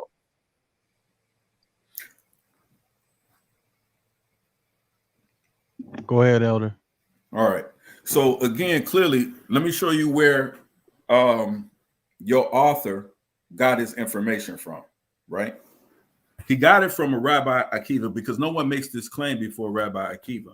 Nobody makes it, right? So in the story of the Jewish people being a history of Jewish people, and I'm going to get to a question. Rabbi Akiva states the Edomites are the Romans. Why asked Turnus Rufus of Rabbi Apha on subsequent occasion, have we incurred the hatred of your God so that he says, I hate Esau? The Romans were said to be the descendants of Esau. There are a few things wrong with that idea, and I'm going to tell you why. I'm going to get to a question, right? It is known throughout history that the Jewish rabbis constantly replaced the name of Rome with Esau and the name of Esau with Rome, not because of biological reasons, but because of political reasons, right? And any book written after that time or written never disproves or never argues against Rabbi Akiva. That's been definitely proven. There's no connection between the Greeks and Esau and the Romans biologically. Even when we get to Alexander the Great, again, we're talking about he is a Illyrian. He's quoted and is stated by all historians, Strabo and the like, that the Illyrians were a tribe of Japheth. Do you argue against the fact that Alexander the Great was considered an Illyrian?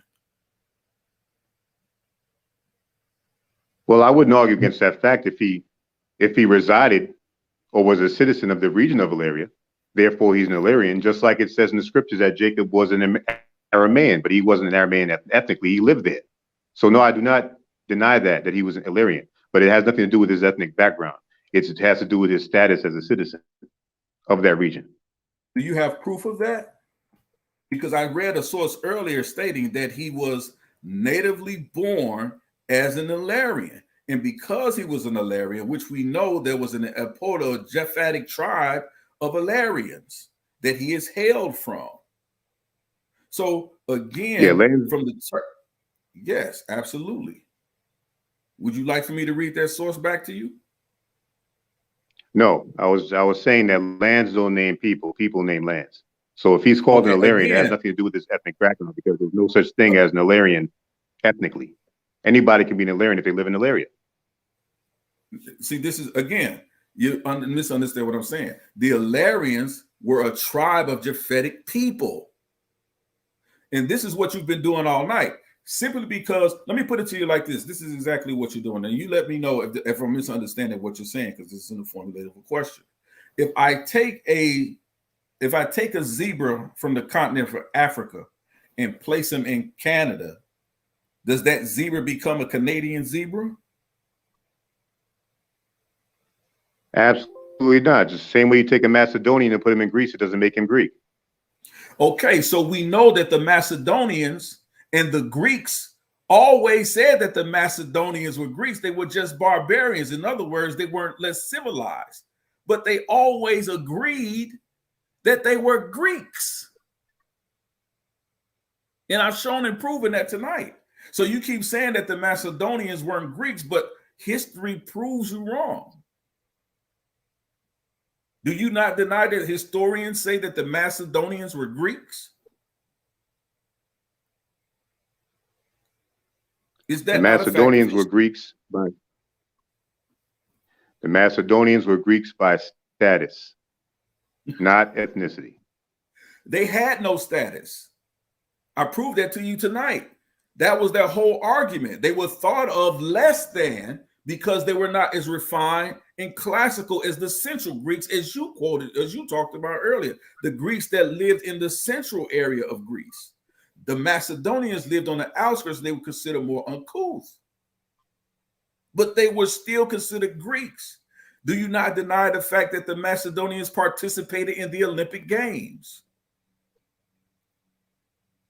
They participated in the Olympic Games after Alexander I was allowed to participate in the Olympic Games because he gave information that he was, quote unquote, an Argive. So they allowed him to participate. And then from then on, his descendants were allowed to participate. But the Does that Macedonians, not prove? they also had I'm their own sorry. Olympic Games.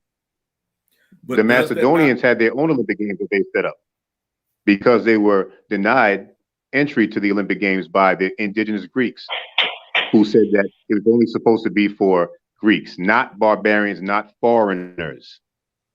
Okay, they never called them. They never called the Macedonians foreigners. What they're saying is the only reason why Alexander I was allowed to participate in the Olympic Games is because it was ruled by the Helikodykia, and I showed that the Greeks themselves that they can prove their Greek genealogy going back to the Agite dynasty, which is where we know Alexander the Great came from. So how are you trying to split hairs on that? They would not have been allowed. The Macedonians for generations had participated before Alexander I. They had participated in the Olympic Games for generations. That's not true. Should I read the source? Do you have a source to prove that? Because I have a source that disproves what you're saying. Should I go back and read it for you? Yeah, that's not true. Alexander I was called Phil Hellene, which you erroneously said it had something to do with the Philistines because you don't know what the word means. They called him Phil Hellene because he was not Hellene. He was not part of the 4 tribes that divided themselves into different tribes and called themselves Hellene. I didn't say Hellenistic. I didn't say Hellenist. I said they were not Hellene, meaning they were not descendants of the man Helen, where the Greeks get their progeny from. That's what I said.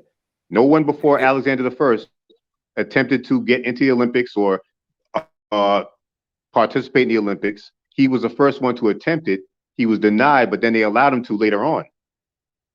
And they called him Phil Hellene, which means not Hellene.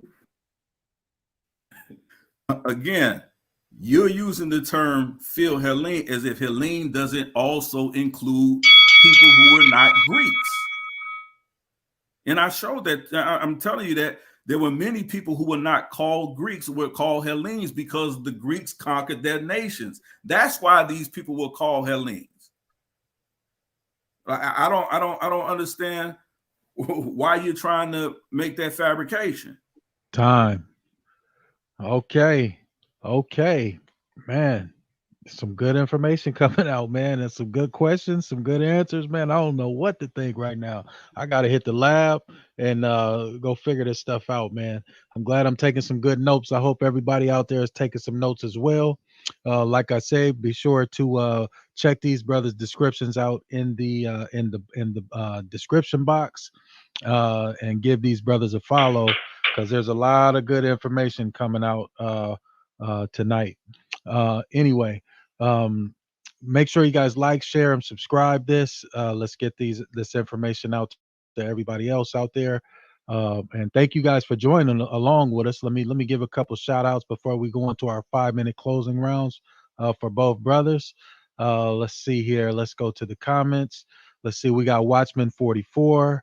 Peace to you. The brother Sahih Luke. Peace to you. The brother B'nai Yeshurun. Peace to you. I am Manna. Peace to you, sis. Of course, Israelite intelligentsia on the stage. Brother Yasin, peace to you. The brother Bleedo, peace to you. Ayaban Hayat Nabaya, peace to you. Bleedo, peace to you. The brother Lou, peace to you. Peace to everybody that's joining in with us. Don't forget to hit that like, share, and subscribe. At this time, we're gonna shut this down. I'm gonna remove Brother Elder Yara from the screen, and we're gonna let the brother KP give his 5-minute closing here. Let me see. Let me set the time to 5 minutes, and I'll let you go ahead and get that, brother. Okay, it's all set up. So as soon as you start talking, I'm going to remove myself. And as soon as you start talking, I'll start your time, brother. 5-minute closing. Go ahead whenever you're ready. All right. In closing, Brother YARAH has displayed his failure to definitively connect Alexander the Great ethnically to the children of Japheth, who were called Greeks. In contrast, I have presented an abundance of testimony from various reputable Greek and Roman historians and scholars that all confirm that Alexander's people, the Macedonians, were ethnically distinct from the Greek people that they conquered and colonized. In the words of Aristotle, who was Alexander's personal teacher, he, and I quote, he classed the Macedonians and their institution of monarchy as not Greek. The Macedonians considered themselves to be separate from the Greeks, and they were proud to be so, end quote. And you can find that statement in the book titled The Macedonian State by Hammond. So there are way too many examples of distinctions between the Macedonians and the Greeks to believe that Alexander the Macedonian shared common ancestry with Japhetic tribes, just because his people assigned the names of the people they assimilated with to themselves. And even still, the ancient testimonies that I presented may not have been any more or less relevant than Brother YARAH's sources. But if the celebrated historians that I've mentioned, such as Herodotus, Plutarch, Aristotle, Demosthenes, Appian, etc., they're all saying the same thing, but Brother YARAH's Greco-Roman sources seem to be saying otherwise, then the next logical step would be to hear from a non-Greek or non-Roman witness that doesn't have any ulterior motive to lie. And that would be the information that I presented from the Persian historian al-Burundi, who possessed an undisputed genealogy that has stood for over 1,000 years. And Brother YARAH mentioned some rabbi that has absolutely nothing to do with this. I don't know what that has to do with any of this. But al-Burundi, his genealogy that he presented calls for the question to become, which of the Greco-Roman testimonies concerning Macedonian ethnic makeup matches al-Burundi's genealogical list? So it's very obvious that all roads lead to a non-Japhetic background for Alexander, but instead a Shemitic background, and specifically an Edomite background. It's completely ridiculous to subscribe to any genealogy list that includes Heracles, the son of Zeus, as an ancestor. Alexander was an actual man, just like the ancient pharaohs used to, advertise themselves as physical descendants of the false gods of Kemet, Alexander did the same thing to try and evoke fear and reverence from the people that he subjugated. But realistically speaking, any pedigree of Alexander can only be taken seriously if it consists of actual human beings.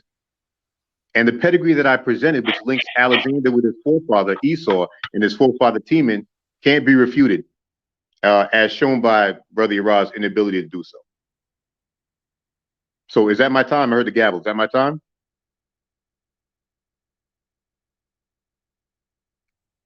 No, 2-minute warning. Okay. 2-minute So warning. I'm going to leave the listeners with this closing thought. If we're going to be scholars, right? If we're going to be scholastic, let's be scholarly.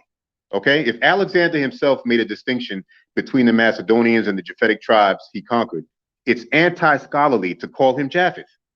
If the historians and the scholars that were contemporary with Alexander or after Alexander unanimously agreed that the Macedonians were not related to the Japhetic tribes of Greece, it's anti-scholarly to hang your hat on confirmation bias info you scrounge up off the internet. If we have artifacts and archaeology and coinage and paintings that all depict the pre-Macedonian indigenous people of Greece as phenotypically Black, and then the same type of depictions switch to an entirely different phenotype after Alexander and his people assumed power, it's anti-scholarly to reject common sense and ignorantly label these phenotypically distinct people as kinsmen. That's ridiculous. However, if scholarship reveals that Alexander's people used an obvious Edomite patronym like Timon, and that they eponymously named towns and cities of Macedonia after Edom, and that Alexander's preserved pedigree literally traces him to Esau, father of the Edomites, then it's scholarly to conclude that Alexander was an Edomite. That's common sense. So I want to thank y'all for your time, and I yield the floor. Okay, brother KP. Great debate. A lot of good information to consider. Yeah, man, that was a powerful performance.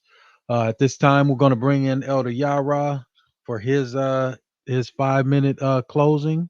Let's go ahead and bring the brother back on the screen. Elder YARAH, this is your 5-minute closing. Man, it's been a wonderful debate so far. After this, guys, we're going to go ahead and do the question and answer from the audience.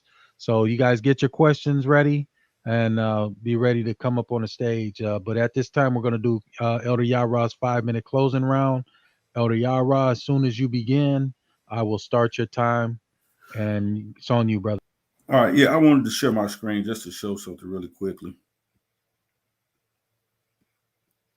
Just in my closing.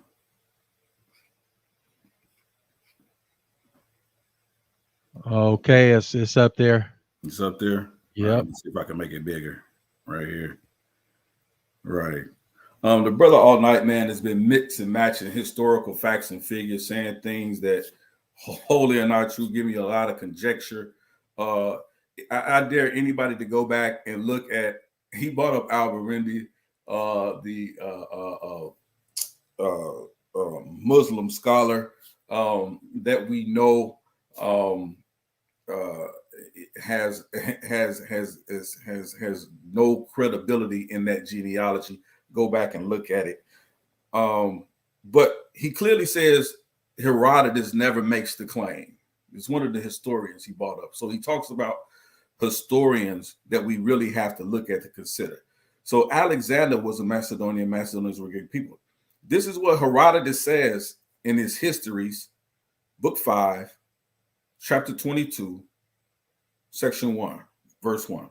Now that these descendants of Perdiccas, i.e. the Macedonians, are Greeks, as they themselves say, I myself chance to know and will prove it in the latter part of my history.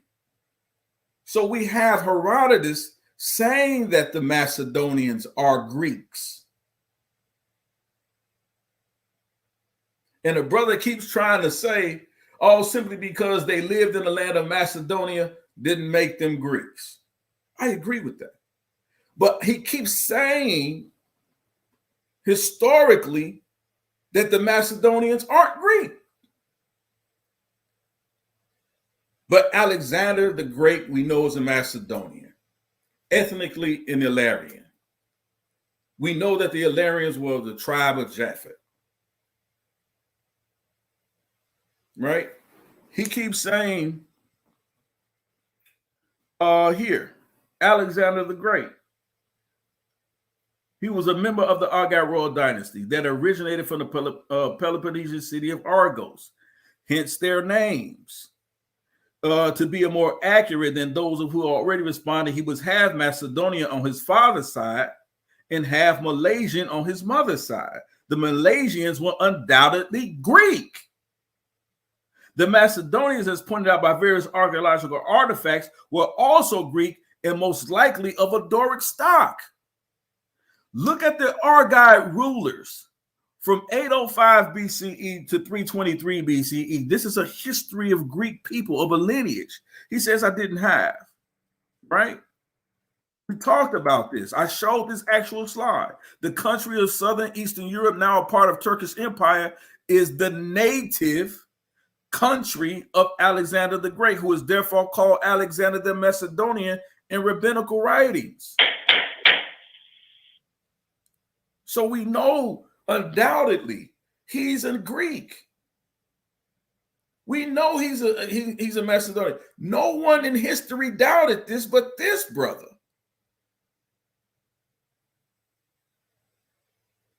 Nobody doubts that. The first book of Maccabees also talks about, which was originally written in Hebrew, also uses the word Kittim for the Macedonians. It mentions Philip and Alexander, as well as Philip III and his illegitimate son Perseus, as kings of Macedonia. We know since the Greek Syrians styled themselves successors of Alexander, these Syrians also are called Macedonians. These people are Greek. I don't know what this brother is attempting to do.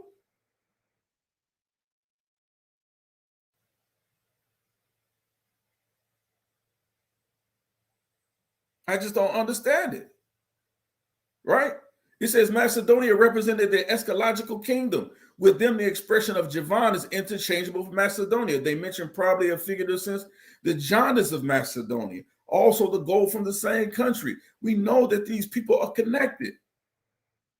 The Greeks. I bought out Mary Beard, historian on Alexander the Great, Alexander the Great's family participating in the Olympic Games. You couldn't do it if you weren't able to prove that you were a Greek. He already agreed Alexander I was allowed to participate in the Olympic Games based on his roots in the Greek Argive dynasty. You can't dismiss that because you feel like it. It's history. They proved they were Greeks by participating in the Olympic Games. We can go on and on and on. So much information. All he's presented is conjecture tonight. But I appreciate you, Brother Vinny, for this time and hosting this debate, man.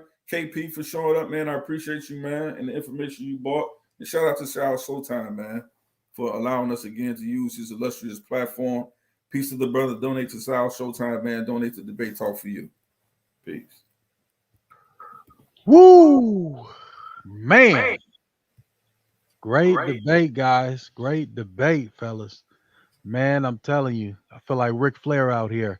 But anyway, man, if y'all appreciated that debate, man, make sure y'all show these brothers some love. Tap into their channels, their YouTube, their Facebook. Tap into these brothers' channels.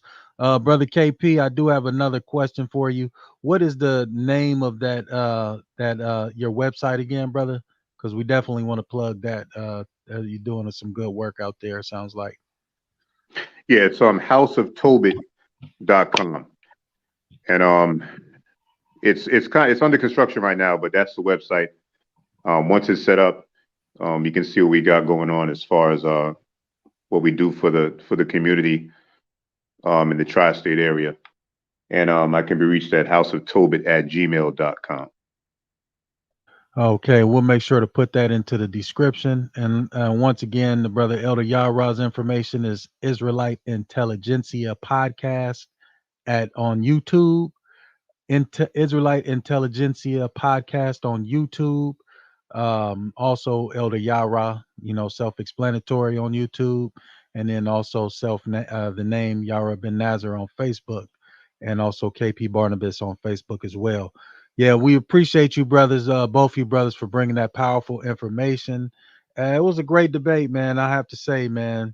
You know, I'm having a hard time. I have to really go back and then think about, all the information that both of you brothers brought out, because it was power packed. It was power packed, you know, and we definitely appreciate that on behalf of South Showtime and the whole debate talk for you family. And of course, anytime you brothers would like to come back, whether it's presenting a lesson or whether doing a debate, just tap in, man. Our home is your home. You know what I mean? All information is good information. Everybody can go back and check it out. And yeah, we definitely appreciate you, brothers. We'd also like to appreciate everybody in the chat as well. And we'd also like to start with this gratification by letting you guys up here to ask any one of these two brothers a question if you had anything in mind. Let me go ahead and put this link in the chat here so you guys can come on up and ask your questions if you have any. Shout out to the brother John Williams, late coming in. I'm just now seeing it. Shout out to you, brother. Thanks for your participation.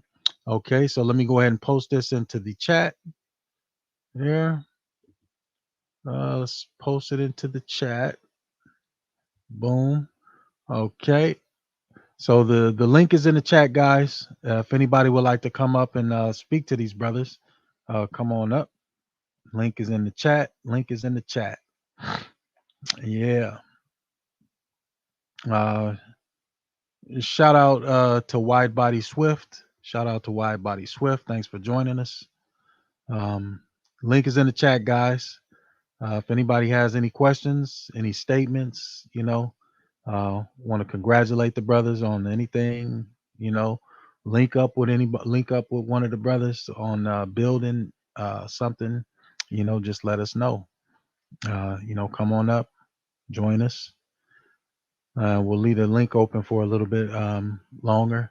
With that being said, shout out to South Showtime. Um, let's go ahead and put this up. If you guys would love to help support South Showtime's platform at Debate Talk for You, you can cash app him at # South Showtime, or you can do the PayPal debate talk for you at gmail.com. Once again, that's the Cash App, Sal, money sign, Sal Showtime, all lowercase, or PayPal, Debate Talk for You, all one word with the number 4, not spelling out the 4, you at gmail.com. Okay. Anybody coming on up here? Come on up. And no sweat, wide body. No sweat, wide body. We definitely appreciate you joining in. Just make sure when you come on in, hit that like button, subscribe. Also, check the link out in the description box. We got a couple of goodies in there for you. Israelite Intelligentsia podcast on YouTube, and also the brother KP's website, houseoftobit.com, which is under construction.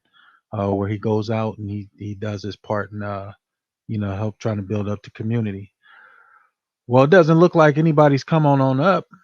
I personally I think it was so much information, man. It's a lot to go back on and research.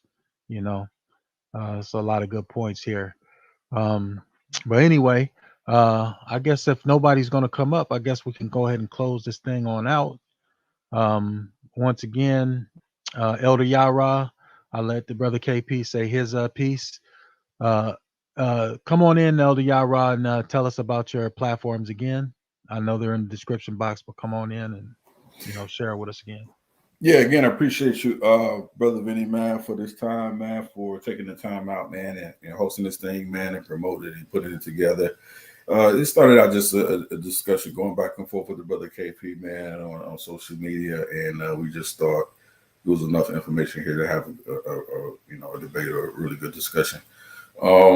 So again, my platform is, you see, is Israelite Intelligentsia Podcast.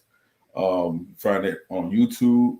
Also, Elder Yara on YouTube. You'll see a plethora of debates and lessons and teachings on there. Please come and like, share, subscribe. You'll see a lot of information. I do a lot of biblical talks and debates about subjects people don't really delve into. You don't really hear about. One thing I really appreciated about this debate is that you don't often really hear this type of discussion when it comes to dealing with the biblical narrative and how extra biblical sources in history does play a role in what we see and what we deal with, especially those who come from a biblical background. You rarely see the secular information brought in. So again, I appreciate that. I appreciate Brother KP for again showing up for the debate and agreeing to have the debate.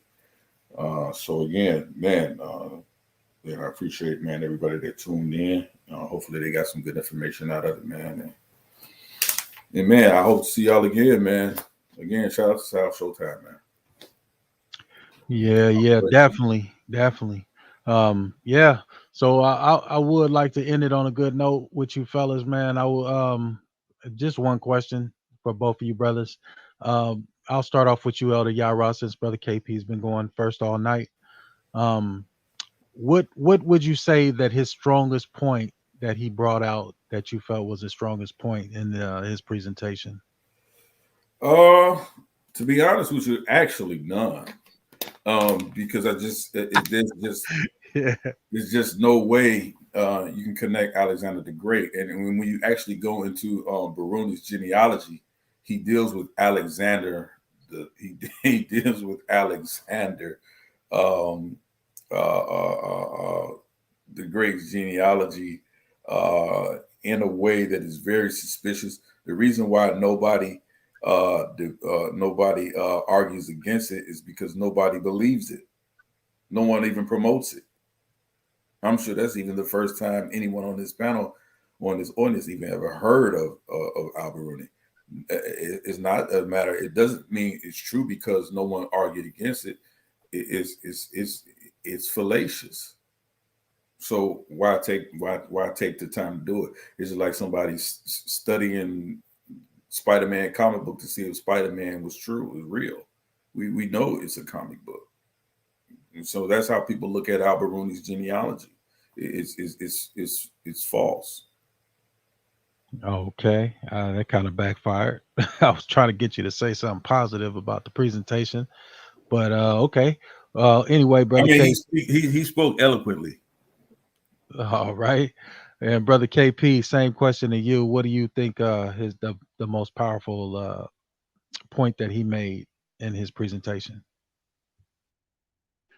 Well, I think his most powerful points, or his most, I guess, powerful aspect of his conversation is that he has a lot of circular arguments. I don't think that's positive, but his arguments are very circular in reasoning. Like he tries to prove his point with his point.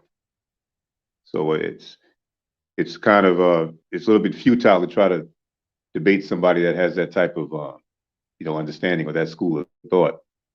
So there's a lot to get through. We haven't really gotten to the surface. I mean, below the surface actually. And again, the genealogy of Al-Biruni. I'm just going to say this. It's not that people don't want to debate it because it's not true. It's actually it should be the opposite. If somebody believes that something is not true or something is spurious or it's false, you have a whole bunch of people attacking it, a whole bunch of people giving their opinions as to why it's false. And but you don't see that not because nobody knows about it. It's been out there for 1,000 years. You don't know about it, so you can speak for yourself. But there's many people that know about this genealogy list.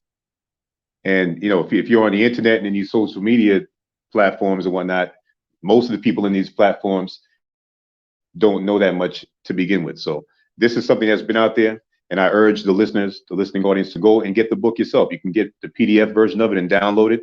It's called The Chronology of Ancient Nations by an author named Satchal. He's not a crock. He's not spurious. He's not pseudo. The information in the book is 100% legit. So you can go look it up yourselves. And that's pretty much it, man. I want to thank you for allowing me again to be on the platform and have this dialogue. I didn't mention earlier that I'm also an author. I have 2 books that are on the market and a few more coming down the pipe. The first book is called From the Opposite Side of Kush, dealing with the diaspora of the Israelites from East Africa, from the Mediterranean, from East Africa to the West Coast of Africa, dealing with the diaspora along the way. And another book called From the Land of Milk and Honey to Wood and Water, about the Israelite presence in Jamaica. These 2 books are available on Amazon.com under the name KP Barnabas. So once again, I thank you guys for the opportunity. If you celebrate the Sabbath, Shabbat Shalom. And I pray that this dialogue was edifying to the listeners and to Brother YARAH as well, because he needs edification. Just a friendly jab. You got one in. You got to get one in. You got to get one in, Minnie. I know. I'm gonna let him Hey, that was take the last unexpected, shot. I'm gonna let him take the last shot. Hey, that's all good, man. Just we all family, man, and this is nothing but information, man. And y'all both brought it. I feel y'all both brought it, and y'all did a great job. And y'all always welcome back to the Debate Talk for You platform, because you guys are family now. So just reach out, man. Like I said, everybody in the chat, man, thanks for participating. We love you guys. Debate Talk for You family. Until next time, man. We will see you then. Shalom, shalom, guys. Shabbat shalom. Shabbat All right. shalom. Shalom. All right.